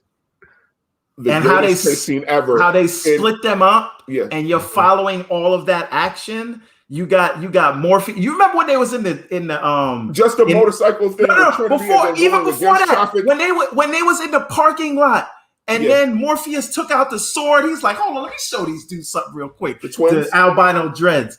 That's right. And then they all tried to come at Neo, and they had the weapons with him. He's flipping off. You have that set, right? I don't know if you have it yet, right? So I can't grab it right now. All of that to this day is the greatest car chase ever filmed. Neo was Morpheus was fighting on top of the moving train, like you said. Trinity with the motorcycle. The moving truck, all of that. The agents jumping off of cars, like never seen anything. Was mind blowing. Like I was standing up in the theater. How did they even watching do that? Right? It was mind blowing. And well, so hold on. You guys, you're pumping. You're going a little far down the line. No. I'm just because I'm doing it in categories. Because it's different levels to it, right? It's as an action popcorn movie, and then it plays on different levels. Will you speak to Enter the Matrix? Because that's a very important part. Very important. The animated thing. Absolutely. No, not the Animatrix. I'm talking Enter the Matrix. It is a very important part that nobody freaking remembers. There's an 8-hour movie in that game that nobody ever watched. Okay, I played that game, but I haven't played it since it came out, so I barely remember it. But do you know if you stitch together all of the cutscenes of the Enter the Matrix, it is literally an 8-hour movie between the Matrix 1 and 2. So the minute Niobe throws the paperwork down and says they're digging, everything that led her to her getting to the part where she's digging is in that game, and you can watch it. Like not the cartoon version or the fakey 2003 animated version. They literally filmed Niobe and Ghost only for the game. 8 hours of it. If you haven't seen it, it is mind-blowingly cool. Like it combines Matrix 1 and 2. But then, do you remember? This is after the third Matrix came out, where online. Yeah, the Matrix Online, and it's so crazy because when the servers went dead, people were keeping it up, and people were hacking into the Matrix. Like I have the original Enter the Matrix on my OG Xbox, and I also have the Matrix Path of Neo, because both of those are both games that actually the Wachowskis wrote and directed, and actually went into the video game business just so that they could finish the story. If you have not seen all the stuff that happens with Niobe and the rest of between the first and the second one, it is a film in and of itself. Of course, it's bookended in between a whole bunch of video gameplay, but I think there's a YouTube video version where they cut out all the gameplay and it's just stitched film, and it tells you what they did to get the plans to bring to the meeting where the Matrix 2 picks it up. There's a lot that happens in between there. They did the Feige thing before Feige did the Feige thing. It was but I think they took it to a different level, because this is where they called it, and this is a lot of the inspiration for Everborn and how I'm trying to tell the story between the comic books and the games. But they called it this sort of transmedia experience where all of this stuff is canon, right? Everything. If you watch the Animatrix, or you watch the movies, or you play the games, it's all one canon. Although I will say it kind of does also speak to where Feige is right now. Had you not known, and most audiences don't even know there's a movie in between 1 and 2. They just saw Niobe drop the plans and went, oh, okay, I guess she got the plans, right? You don't know that there's an 8-hour other film with a bunch of shit that happened to get her to get, you know what I'm saying? They have a Rogue One, if you will, film to get to fill in again, that this is why I say it is this generation Star Wars. But I agree with you. Or it had the potential to be. But we'll see. Maybe Matrix 4 will come back and do something. But anyway, listen, there's only been 2 good Star Wars movies, but we're not going to talk about that right now. But anyway, what's up? Yeah, get to it. Why okay, so now it is the best in the trilogy because it takes the first film to task on the ideas that it brought forward, and any intellectually honest philosophical argument will show you an opposing view to what they're trying to say. And if you look at and then they'll fight the statement, which is what this did. Yeah. Right, and no one has done that in any other sequel movie where not successfully anyway. So what does the first one tell us? Right, it says the world is complex. Right, and there are systems at play that are bigger than us, and they are controlling us and leading us in different directions. And the answer to that, instead of fixing it, is to burn it all down. And everyone that doesn't think like us and doesn't dress like us and act like us and wear our trench coats, they're basically not even people. So, and they serve the system. So it's okay to kill them. And what does that sound like? That sounds like the manifesto for every person who goes and does a mass shooting someplace. Yeah. They basically were terrorists. Well, how did the movie start? What did the agent look for? He's the most dangerous man by most government. Obviously, right? Because they were terrorists. So you remember the trench coat mafia stuff, right? Of course, right? Of course. So now the second one asked the question, okay, you don't like the system. What would happen if you just turned everything off? How would you feed everybody? Yes. How does it go? How does that chaos go? Right? What version of that system works for you? Because we've tried. Right? And then it says on with the Merovingian who's telling these religious zealots, you are only doing what you were told to do. You don't you're just a follower. You're not thinking for yourself. Right? You're a pawn in your game. Right. You have no idea why the Oracle told you to go. You just go there based on what? Right? And then to me, the biggest thing that got the most hate was that architect scene. And that is the thing that drove the whole thing home for me. Because like I said in the first one, a lot of people felt like they were Neo, right? Mm-hmm. They were the special one. But you're not special. You didn't have an original thought. You're not the only person that listens to Bob Dylan or Bob Marley, right? Oh, the system is no good, man. I just want to burn it all down, man. No, that's not how real life works. You are a pawn and you are not thinking for yourself. You're just jumping out of one box into another that we still control. You are a marketing tool. Basically, it's telling you about exactly what we're in right now. We're in the Matrix. We are more in the Matrix now than we ever were. The more we've gotten connected through social media and, like that whole avatar thing with people, I you can be anything on the internet. It's where we are is so worse real. than the Matrix at this point. In the Matrix, they had to hide that from you. This one, everyone's signing on willy-nilly gladly. Right, that's true. We are in a worse... what was this dude's Cypher? Or whatever his name was in the first one, he's like, yes. He's like, I know that it's fake. I know. He's like, I know this. My brain telling it this. Like, indeed, yes, yeah. Whereas the Matrix was blinding you, right? Yeah. You found out about it and you lost your mind. Oh my God, I can't believe it. We are literally in the real world IRL today, signing on to the system. Right. Yeah. So gladly. So it says that your religion, Morpheus, right? That is only something designed by the people in power to give you hope, to keep you churning in the way that we want, right?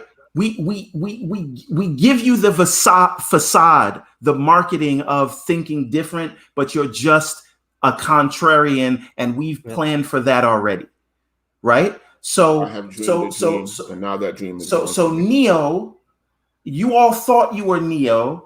But it turns out Neo is just a stooge for the government. Mm-hmm. So if Neo's not special and you're Neo, that means you're not special. And then that's when you get all the no's on the screen. And I think that's the real reason people hated that scene, because it took them to task on what they believed, that they thought they were revolutionaries, but they really weren't. I disagree. The reason why people booed that show, that scene, not that scene necessarily, but that movie, was because as good as it was, and so far, we were supposed to come here and argue. I don't disagree with any point you've made, except for this one. The reason why people didn't like it, is not because they saw that and it took them to task. They didn't understand it. There are multiple levels. There are multiple levels to these films, as you know, right? Most folks took the architect scene as gibberish. They did not comprehend what was being related to them. And because of that, it was like, oh, this thing has gone over my head. Forget about it. Most folks. There are others like Damon Lindelof, which had the nerves to say that this was one of the worst scenes. The guy who ended Lost, right? Well, okay. If you have a problem, if you fully understand what was happening there and you have a problem with it, the part that I can kind of go there with you on, and the reason why when you initially said that you want to talk about why the Reloaded is the best one, and I was like, I don't agree. The reason why I don't agree is because as great as the themes were, and they were great, they are great, right? It makes from a story perspective, it elevates part 2 above part 1, beyond, of course, because first they give you this simplistic, hey, this is how it looks. Aren't you excited? Oh, what was it? The Columbus founded America, right? And then in part 2, they go, oh yeah, see all that idealistic crap we shared with you? Yeah, it's more complicated than that. And by the way, Columbus was a racist asshole who came and took all credit, and he really, you know what I'm saying? But the way they implemented part 2 was too clunky for the average man to really comprehend. Yes, I'm trying to let go of that. Not the kid, yeah. The way they implemented it was far too clunky for the average, because this is a summer movie. This was not a cerebral flick. It had a lot of cerebral parts in it, and you walk in with the shooty bang bang, and you get a dose of theology, you get a dose of religion, you get pushed left and right with so many, heady ways.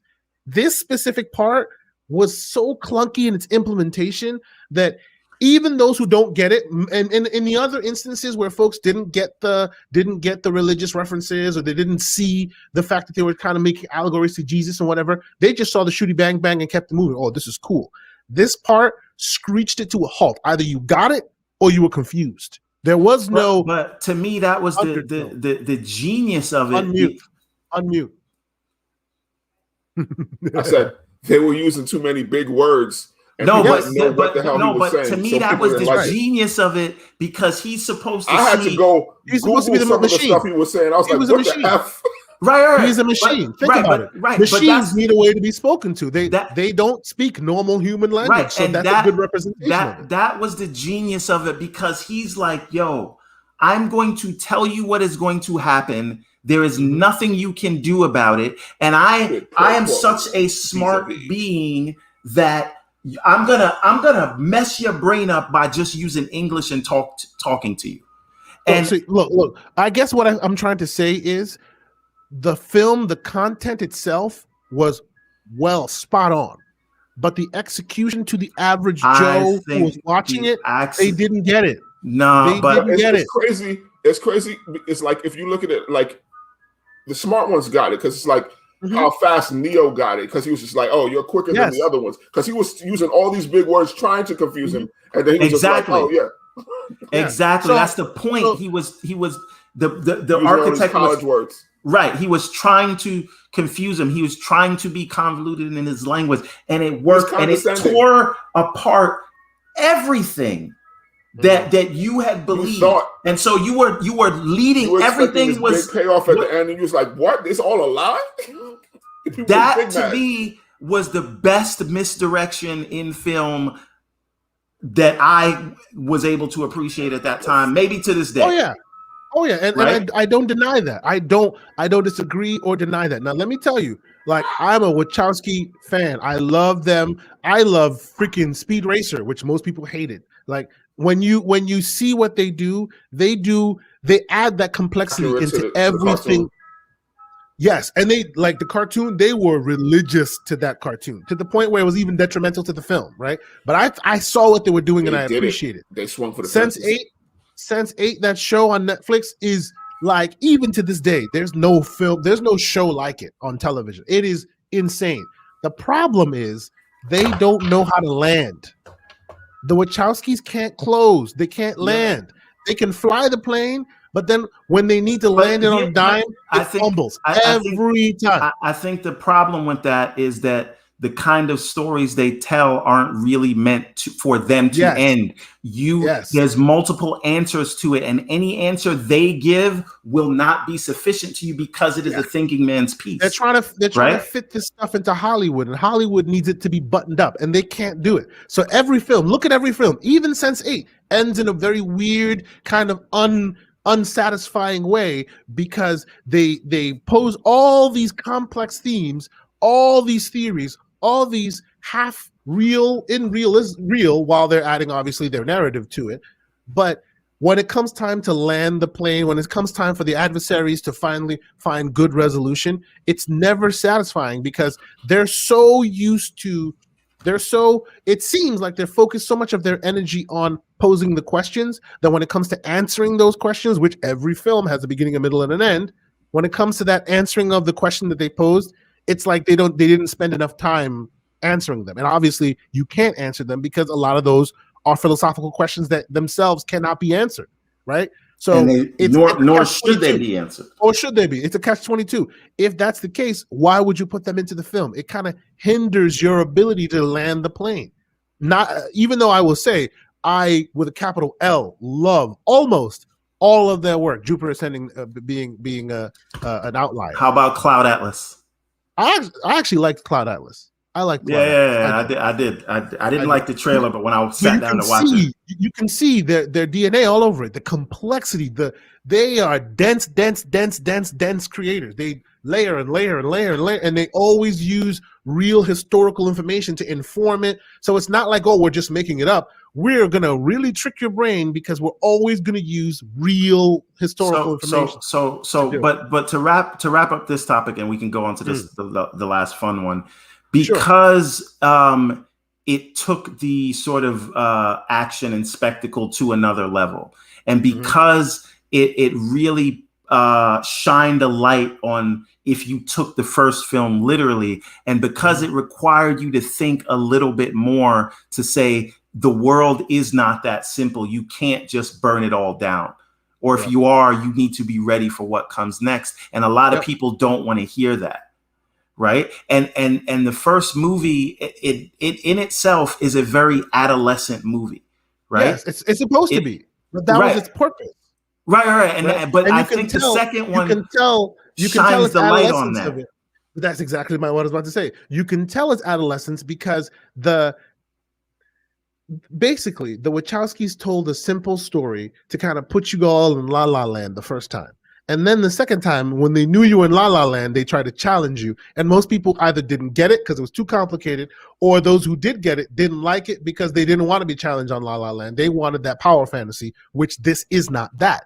They tricked you into thinking it was a power fantasy. He's the one. And then at the end, right when you were like, I want to see more of He's the One, they went, nah, he's just a rounding error. He's the way we kept everything together. Because if we didn't keep him together, y'all would kill yourselves. He is the Mega Millions. He is religion. The thing that you think about every day to keep you hope, calm from your despair. Because if you were all Obama. If you despair, this dude, then you will have mass suicide. I like that. That's a conversation for another day, but I want to have that conversation one day. Neo was Obama. Y'all don't want to have that conversation with me. That's a conversation I want to have. I want to have that conversation.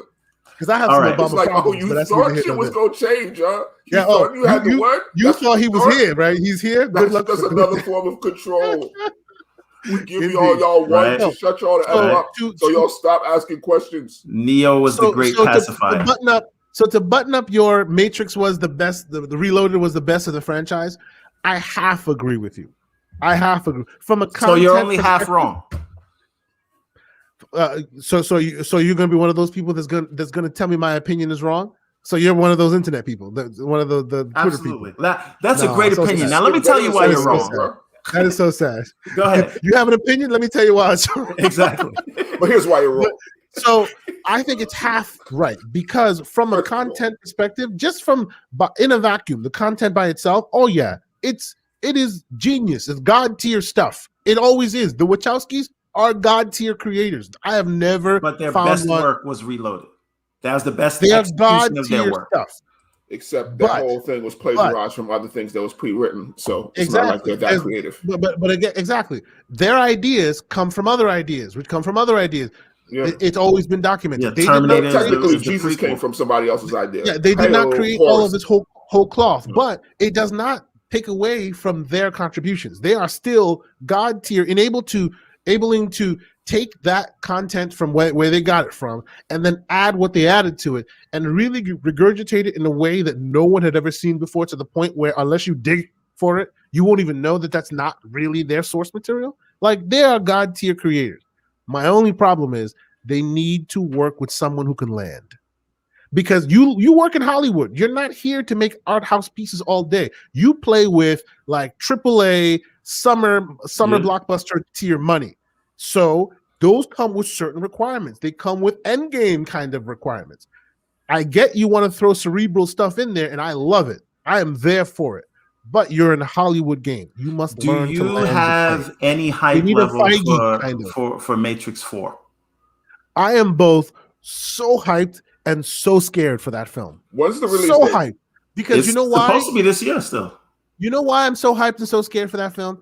Because at the end of the day, the older I get, the more my heroes fall. The more those things that were so pedestal for me, they just get dashed. But this, to me, so here's the difference for me. This will never, whatever they put out, it doesn't take away from what they did with 1 and 2. Just like 3 didn't take away from what they did with 1 and 2 for me, right? You can't ruin that. You can't mess that up for me, right? Now, I have purposely set zero expectations for the film for the same reason you're talking about. I'm afraid it's a bit of a cash grab because there is no Neo. I mean, there's no Morpheus. Even though Fishburne exists, they chose not to bring him on. Yes, contractual issues. He probably wants more money, whatever. But still, they're not going to bring him on for the next one. But come on now. Matrix 5. No. The Matrix has been gone for so long. It's not Neo that made that. This one is successful. Neo did not make. This is Hollywood. Neo did not make that. It was like, how do we top the other one? Everybody's been asking for Fishburne. Keanu Reeves did not make that movie. Okay, he became the star. The star that brought you in from day one was Lawrence freaking Fishburne. Was it? It was the trailer that brought me in. Kung Fu. His stuff is what brought the people to the beginning. Yes, with no freaking handles on it. I still have those glasses with no frames on them. I have them. I had the Nokia silver phone, the one that. So did I. I had it in the movie theater when the movie began. We were all like, click, click. Okay, I had a Halloween costume where I shaved my head and put on the damn glasses. Steve? It's probably worth money. I don't have it no more. I'm afraid it's a cash grab. That's what I'm afraid of. Well, for me, I hope that it makes money because I want to see more. I would love to see other writers play in that universe. And True. I think that and another thing, I'm sorry, but I didn't mean to cut you off. This is just a side note because we haven't mentioned it. This is not the same directors. This is just Lana Wachowski, not both of them. So that also changes things. Hey, but maybe she was the brains of the operation the whole time. Sense8 also didn't land well. It was also astronomically dense and amazingly complex, and oh my god, the people and the afterlives, and it was amazing. Still couldn't land the plane. So, and that was only her. So it ended with a thud. But my point is, if it does well, we'll get more. And I hope so. Another movie is another chance to. I expect it because it's the Matrix. It has to have some type of technology in it to where it's mind blowing. They push it forward. It basically kind of like how what do you call it? The dude who made Avatar. Here's the problem. He only makes movies to push things forward. But we would have heard about that by now. We would have heard about this. There's some new Hollywood tech that's coming out. What are they going to do? Show bullet time again? I don't think they are going to show bullet time. And the other problem is like everybody's old, right? But see what your brother describes. This is why I'm scared. This is what scares me for Matrix 4. Exactly what he describes. There's a certain expectation. What do you call it? Video game reference. Half-Life. When the new one comes, they expect something comes with it. Half-Life 2.5 just showed up. What did it come with it? It's the advent of VR. Same thing with the Matrix. It comes with the advent of some technology that moves us forward. Yeah, but I'm just saying we would have heard in the background that there was some new Hollywood tech that's going to blow you away. We have not heard that. And you're right about that. And if it doesn't come with that, that's my fear. Like, because that movie has always been put to such a high. It has to come. I don't doubt that it will, but will it have some new tech like bullet time? If it just becomes another film like any other film, that would be a disappointment for lots of Matrix fans. Because not only did that come with like ridiculous storyline and transmedia ridiculousness with video game tie-ins and all this stuff, it also came with technology, like, filming technology that had never been established before. I mean, the ground is still fertile for all of that, right? I mean, we're still in a world where Unreal 5 just came out, and they're making humans look better than normal humans. And like, The Mandalorian used Unreal to film most of its scenes. You know what I'm saying? So it's not to say that pushing of the envelope doesn't exist anymore. The question is, will they use it? I hope that they strive for that, because that's a pillar of the Matrix franchise. It doesn't have to be some technology that's never been used before, but it has to be some of the most cool fighting or whatever that we've seen. I guess Keanu Reeves can still do it if you look at.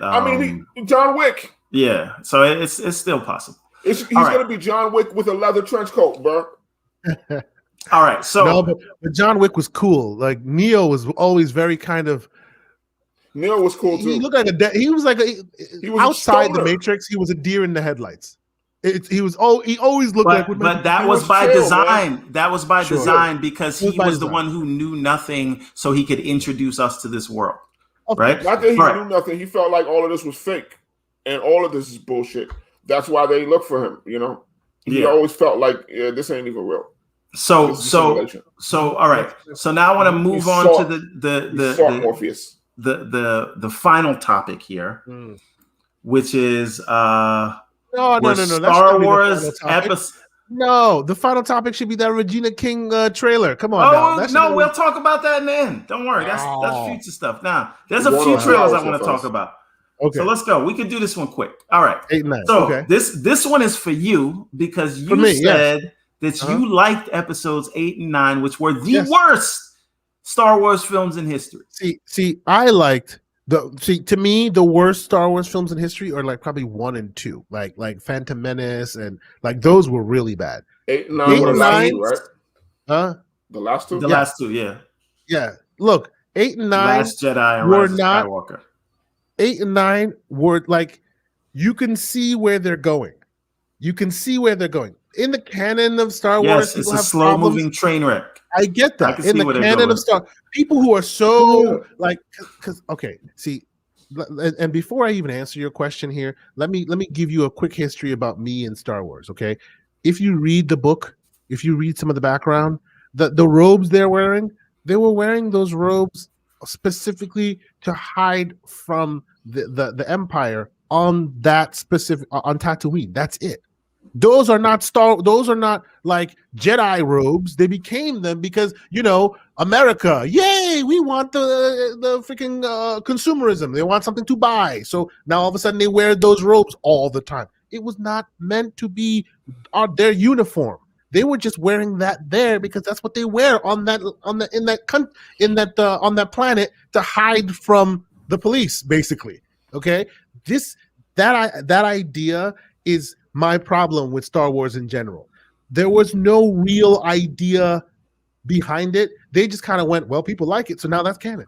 Well, people like it. And then after they do that, it becomes hard and stone, like this is part of how it was always meant to be. But when you read the origins of it, this was just a hodgepodge of fun little things that now people literally like tattoo all over their bodies and die for. It's ridiculous to me. Okay, but tell me why you like episodes 8 Why and the 9. hell, like they made it like Finn was supposed to be a character and they just had him on a mission for nothing with the Asian girl? Like, why was he even in the movie in the first place?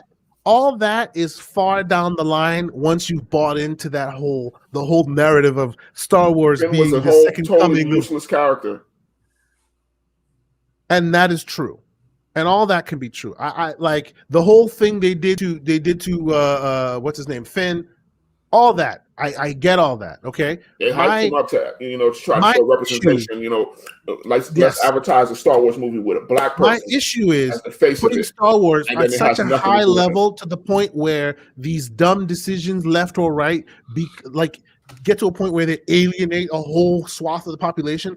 I personally don't think Star Wars is that valuable that it needs to cause such divisiveness in the population, because like we were just discussing, if the Matrix was something that was at that level where it was being divisive to the population, I could see that, because there's a lot of dense, complicated intelligence in that film.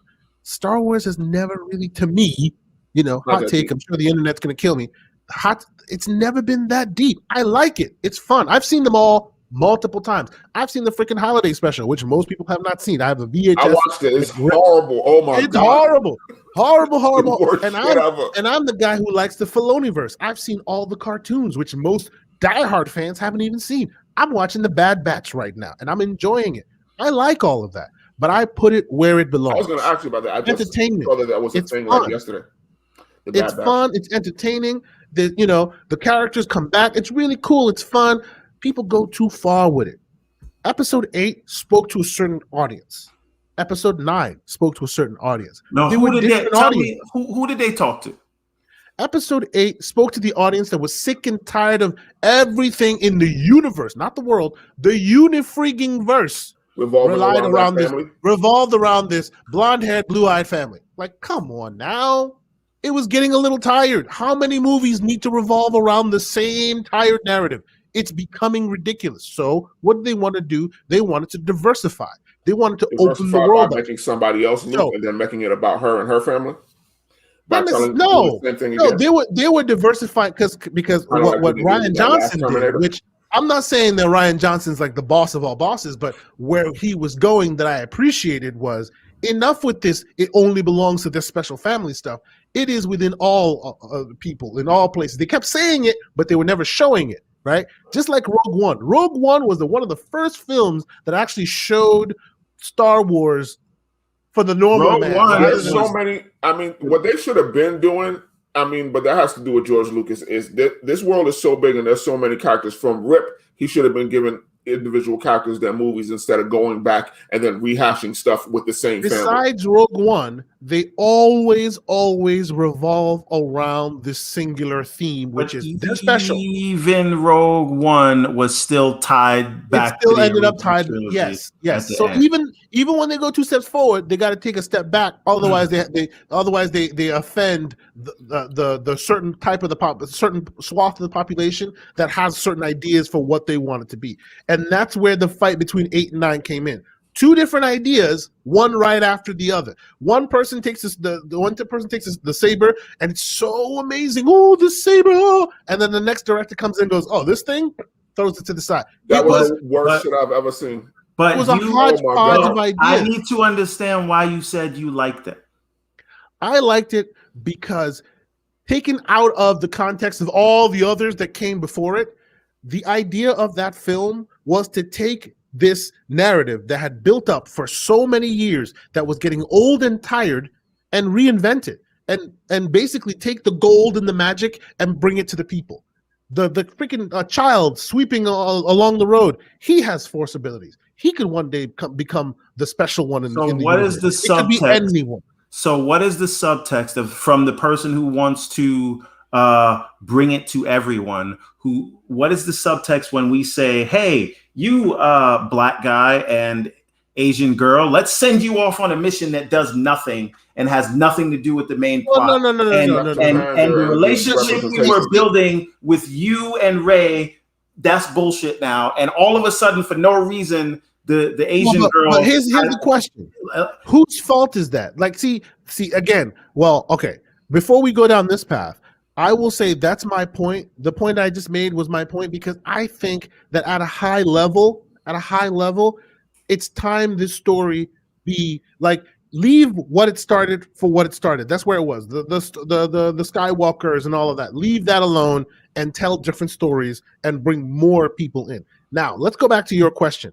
Your question was my question to what you were asking was my question to what you were asking was whose fault? Who actually did screw that up? Was it Ryan Johnson wrote that script and he directed. So basically, hold on. So what you're saying is when Bad Robot, what's his name? I keep forgetting.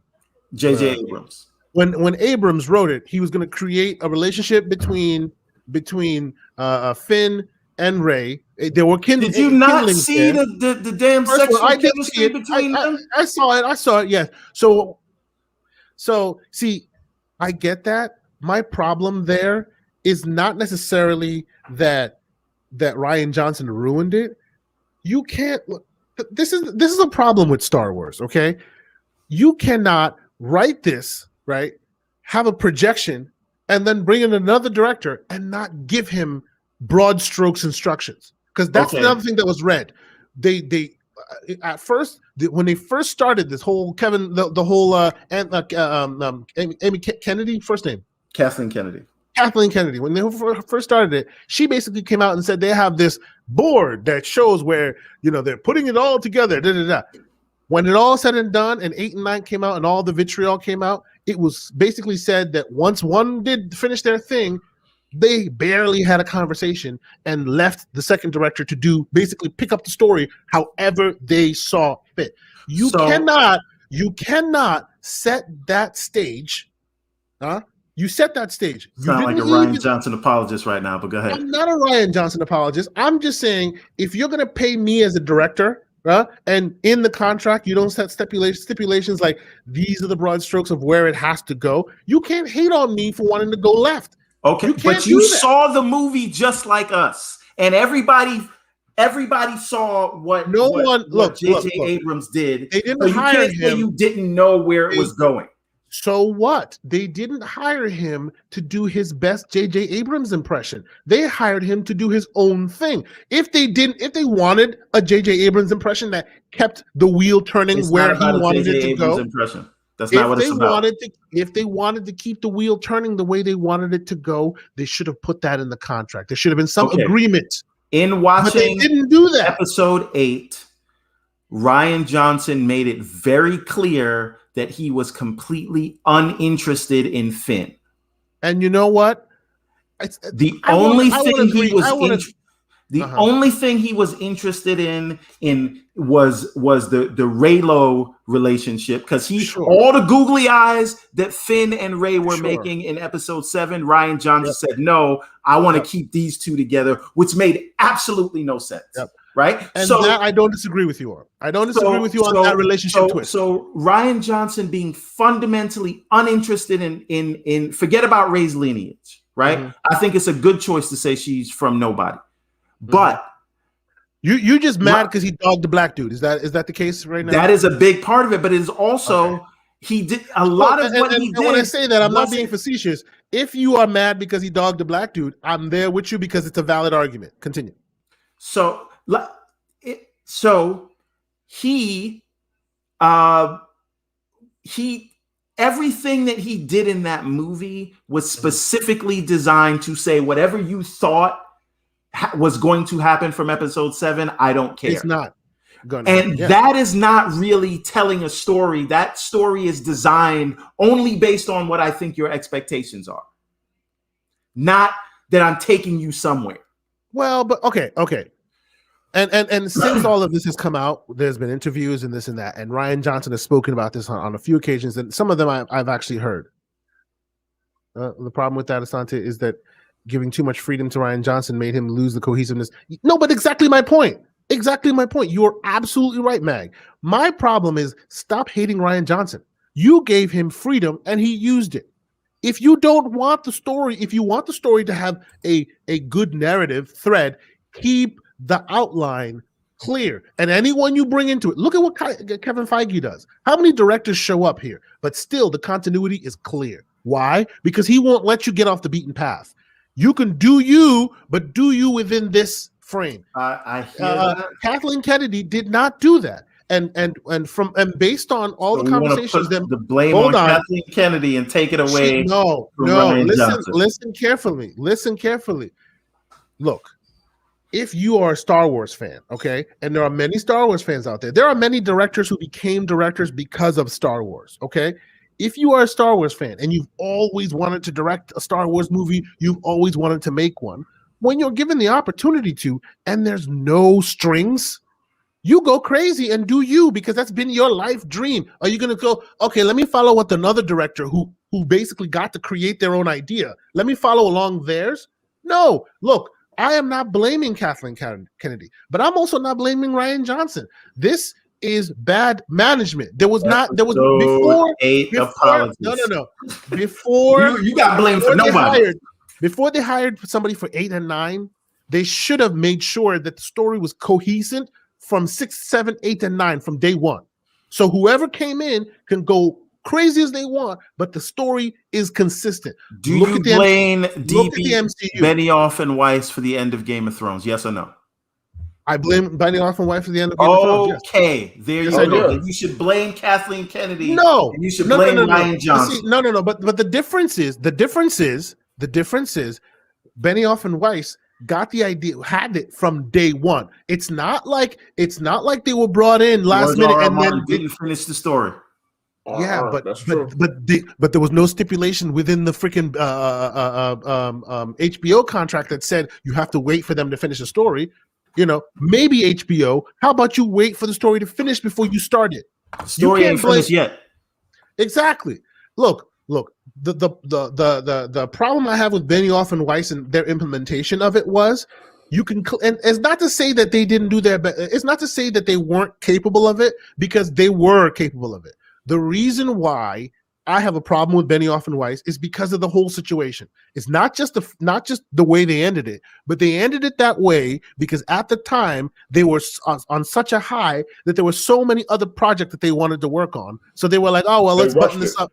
Exactly. That's my problem. The story and then stretched it out in a way. Yeah. My issue is not that they George R.R. Martin and they screwed it up. No, it's because they thought, oh well, we're done here, so let's just and let's keep it moving. They also didn't land the plane, and they deserve to get richer off of that. Ryan Johnson's movie, in a vacuum with 9 not there and 7 not there, is a perfectly fine, isolated Star Wars film. Perfectly fine. It's a perfectly fine film by itself. What they did with Finn?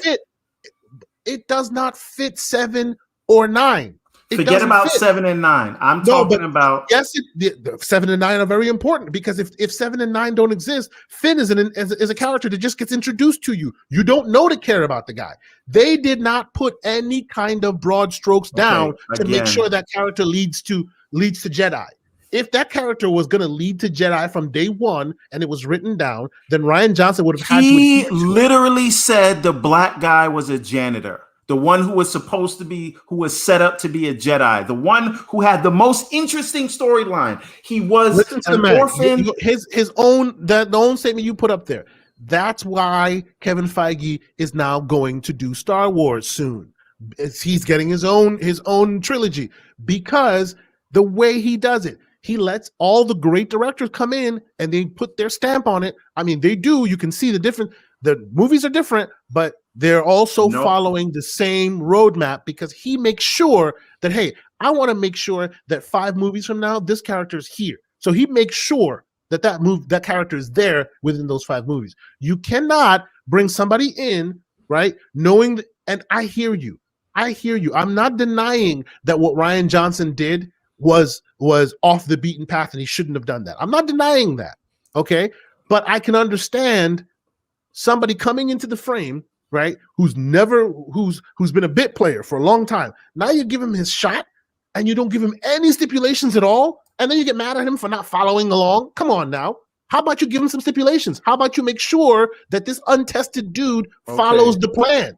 I think that anyone who saw episode 7 would say that Finn's cowardly arc, which he spends half of the movie on, maybe 2/3 of the movie on, until he sees Rey come back, and now he's following behind Rey, who who basically forgot about him, Yep. right, is ready to sacrifice his life because now he has the I don't know if you know about the mammy trope in writing where a character has no wants or needs of their own. They only exist to serve their fair-skinned masters. Yeah, right? of course. So that's what they turned Finn into, right? I don't deny that. That's the movie where they said his whole path in this movie is pointless. He's a pointless character who does nothing to move the plot forward.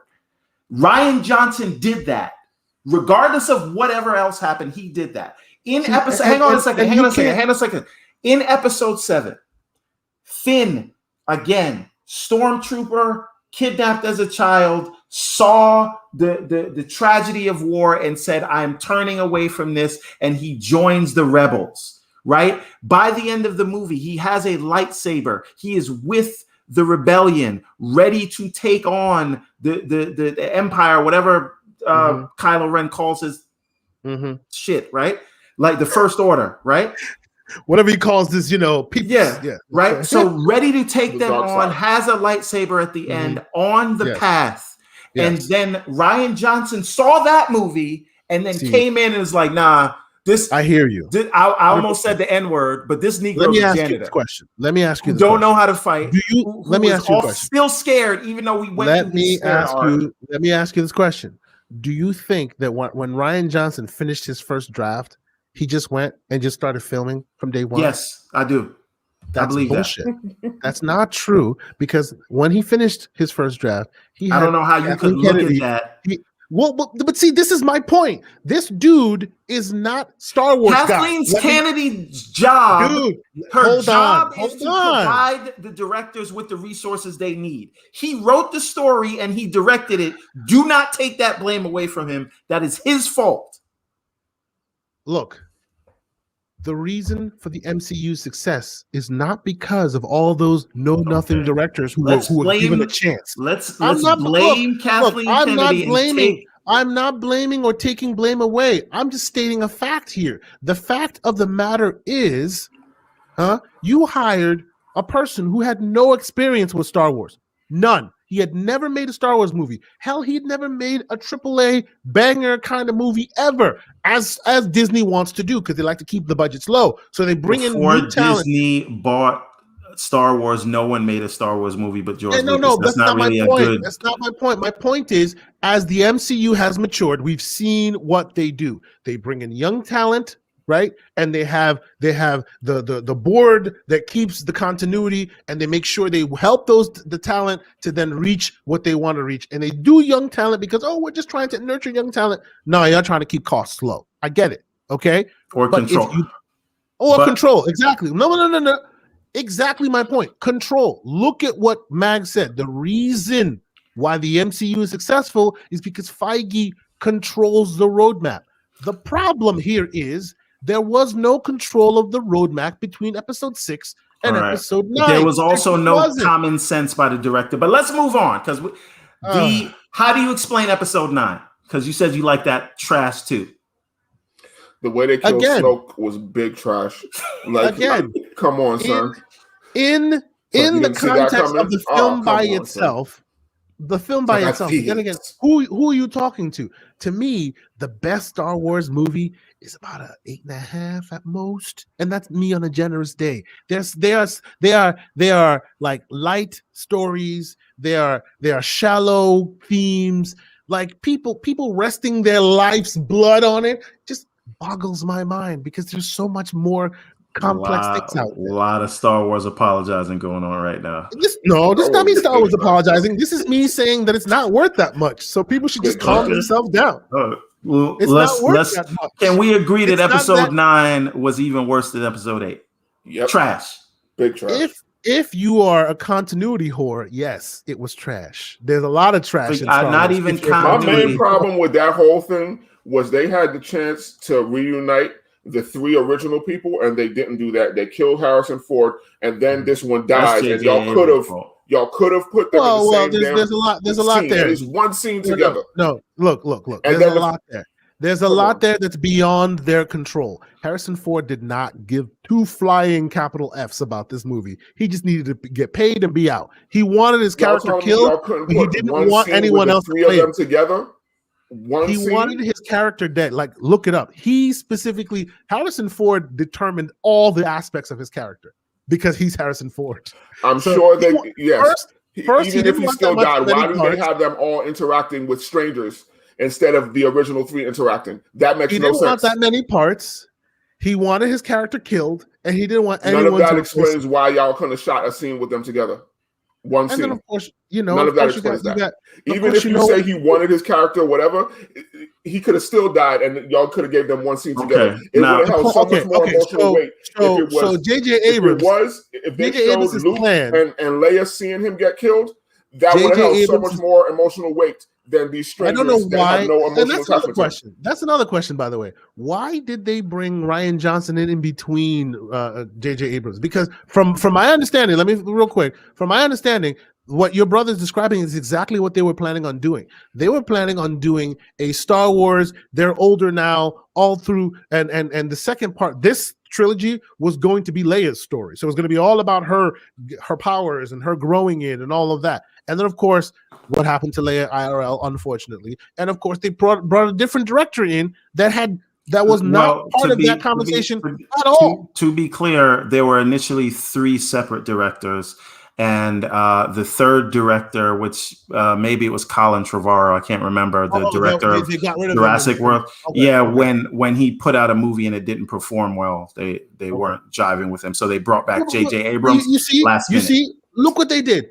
The director who they hired to direct the third film, put out a film didn't do so well. They decided, maybe we should pump the brakes. Righteous decision.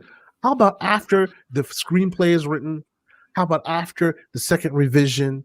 How about during pre-production? How about during costuming? Somebody reads the damn script that he's not the end-all be-all like deciding factor of everything. This is the big multi-conglomerate Disney that governs every aspect of it. You're telling me they let this thing go all the way to freaking print, and then it screws the pooch, and the owner going to blame the new director who literally had not made a Star Wars movie ever before that time.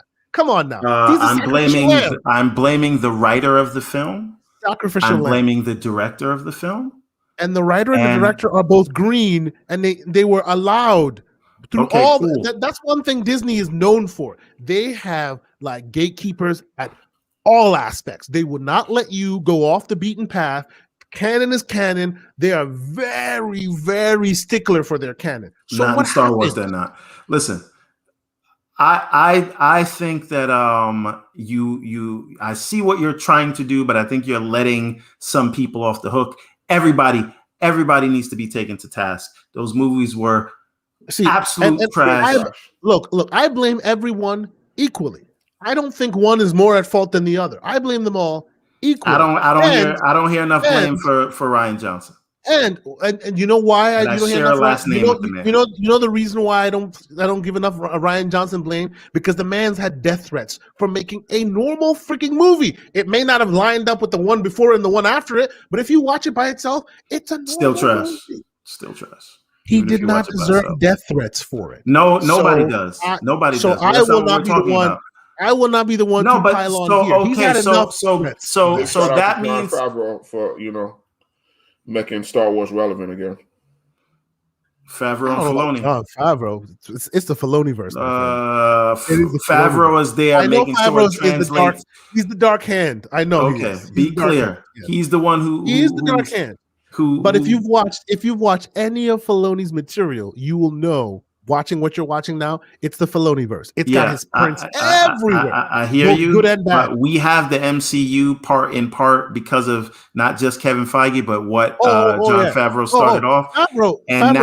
Favreau is turning Star Wars into a tightly run MCU style ship. But you see, give that man. If I'm not right, why is it that they went, let's take those guys who made the MCU proper, let's get rid of the Star Wars folks and put them there? Because they realized the problem. What the F they doing. They screwed the pooch. It's like exactly. y'all know They what y'all recognize doing. the problem. It's all There Disney. was no storyboard from jump. They started the trilogy without knowing its end. That was the problem. All right. Feige starts a trilogy knowing its end. That's why it's always successful.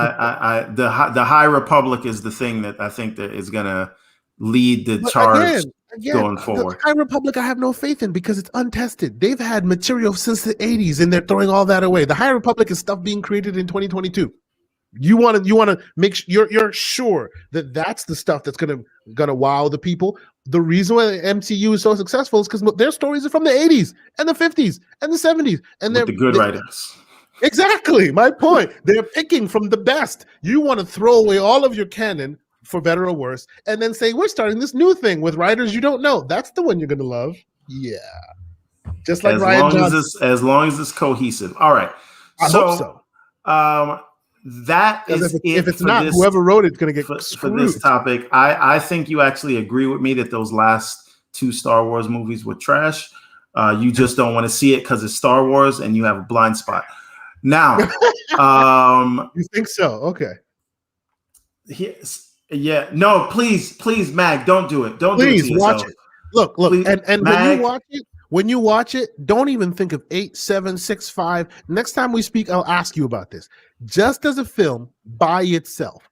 Well, you know what? More 8 than 9. Now you're making excuses again. No. Because 9 was literally an answer to 8. Like it's not even a film. 9 is not even a film. 9 is kind of like 8 is not a film because it's just turning everything from 7 on its head and saying, whatever you expect, I'm subverting your expectations. So what should have happened? It's not a real film. When 8 was finished, well, technically 8's not a real film either because it's literally a regurgitation of A New Hope, but that's neither here nor there. When 7, it literally is 7. It's a complete to the point where it's just egregious. People waited all this time for new Star Wars. Did you like old Star Wars? Did you like the Demon Souls remake? Hell no. Okay, it's still the same game. Well, like when fanboys are all like, "Oh, we got this one," I'm like, "Yeah." To me, episode 7 is the Final Fantasy 7 remake, and I like that. Just bring it up to today's standards. Anyway. I can see that, but I don't know. I was not a fan. Last thing, a couple of trailers came out this week. Yes. And we can talk about those, and we can get the hell out of here because we've been going on so long. Indeed. I can see LeVar sweating, so I apologize, LeVar. So everybody take a trailer because there are 3 trailers that comes out. LeVar first. What was your favorite trailer this week that we saw? Most interesting. The most interesting one? Yeah. I don't know the name of it, but that black Buffalo. The harder they fall. The harder they fall. No. The harder they come is a Jimmy Cliff movie. You're thinking The Harder They Fall, which is a remake of a 70s or a 50s Western. So, but yes, very good, amazing cast. Jonathan Majors, Idris Elba, Lakeith Stanfield, Zazie Beetz.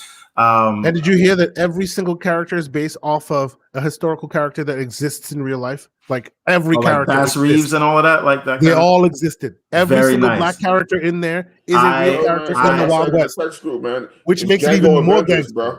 Django Avengers. Which makes it even better. Like I saw somebody go, the only thing that would make this better if out of nowhere Jamie Foxx just had a cameo with his Django Unchained shit. You know, that would just like throw it. Yes, you did. Yes, you did. Yes, it was you. Yes, it was you. So, and it was righteous. Listen, that's what the after credit scene is for. So, by the way, my dog's name is Django. That's much fan I am. So D'Artagnan, motherfucker. So the thing is, I thought that trailer was amazing, and if you didn't pick it, I would have. So good on Netflix. I think in August. It's basically like one outlaw is in jail, and they want to break him out, and then the other outlaw who took over, which is Jonathan Majors, wants to challenge him, and it's the back and forth between them two.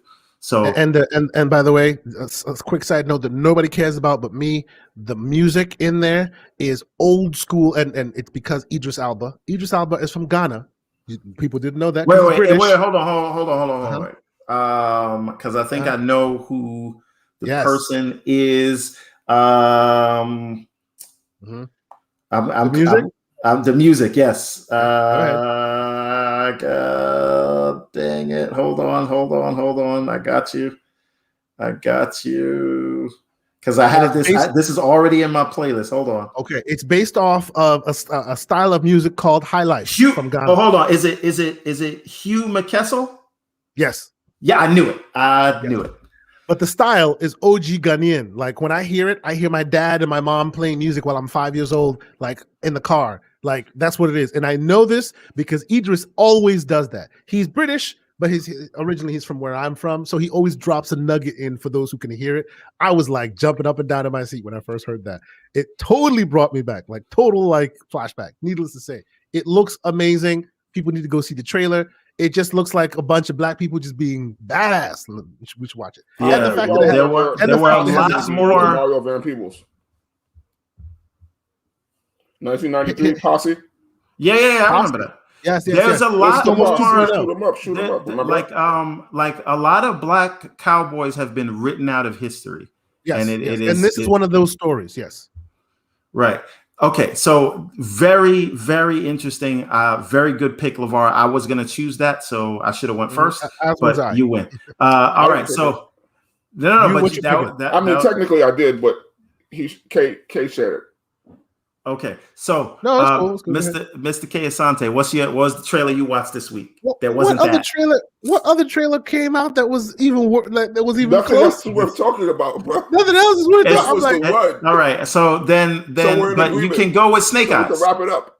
Just go with Snake Eyes. Snake Eyes is great. I like Snake Eyes. Snake Eyes is cool.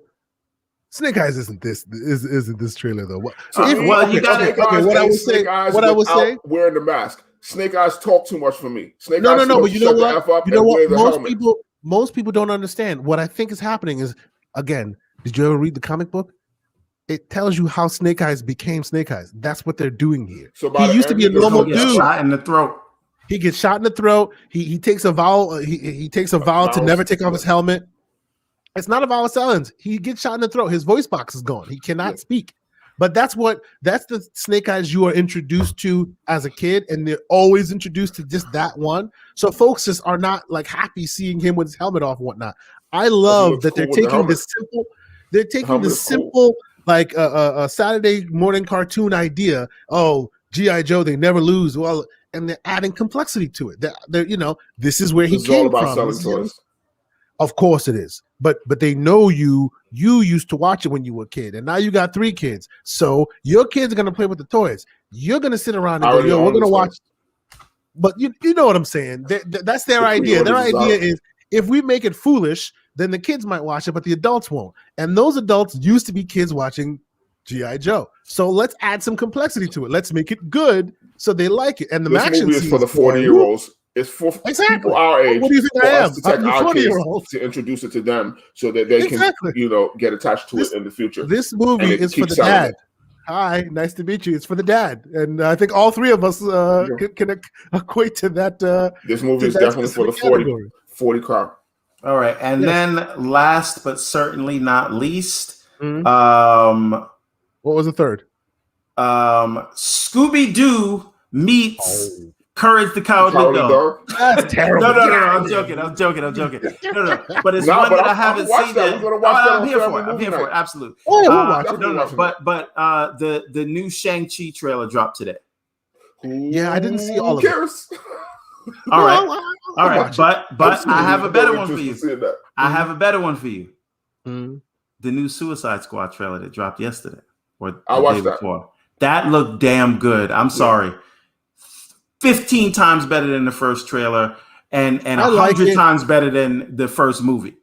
But the problem is they're basically regurgitating exactly the same character from the first movie. They're basically redoing Deadshot, but this time with Idris. Well, they couldn't afford to get Will Smith back. What do you want? No, but see why there are so many other characters in the DC EU they could have used, and they probably wrote the script with Will Smith in mind, and they did. No, 100%. No, he didn't want to do it, and he also does. They also don't want to replace his character in case they want to bring him back. But also So they- in the Suicide Squad, like the formation change, it'll be some of the same characters and then other different ones. Oh yeah. That's how it is in the comics. I don't have a problem. I don't have a problem with them taking Deadshot. You know how like X-Men Blue and X-Men Gold and no. It's all Don't X-Men. get me wrong. Don't get me wrong. I have no issues with them changing up the lineup. That's fine. But why change it up? Why change up the lineup and then put a character in that is literally Deadshot light? Switch it up, like really switch it up. Make it a different character. This is literally like both of them. They already cannot had be a in the same script movie. that worked. No, but that's my problem. Now both of them can never be in the same movie. It's Unless you make a light. joke about it in the third movie where Because they look at these each other characters like both exist in the DC. So they look at each universe. other like, "Where'd you get that Kevlar? Oh, same place you got that Kevlar. Oh, okay." oh, like, our literally, they're the same daughters dude. go to the same school. Yeah. They're the same dude. Like it's. I thought that part of it was a little bit weak, but I do like where they're going as far Would as you the tongue-in-cheek aspect. prefer if they just Shark. recast and just had it be the same person? No, I The same prefer that. character? I wanted a different character, like a. But both of those different characters, it's not like they made up this character for the movie. That Oh no! character I get existed. that both there. I yeah, get but that. do they both have daughters that are junior high school Exactly. age and It's exactly have the issues same with them and are in jail and are trying to Hey rekindle man, their that's a relationship? common thing. Oh come That's on! a common thing. You know, make all the I'm saying black, is that black the dudes case? that a show up. possibility.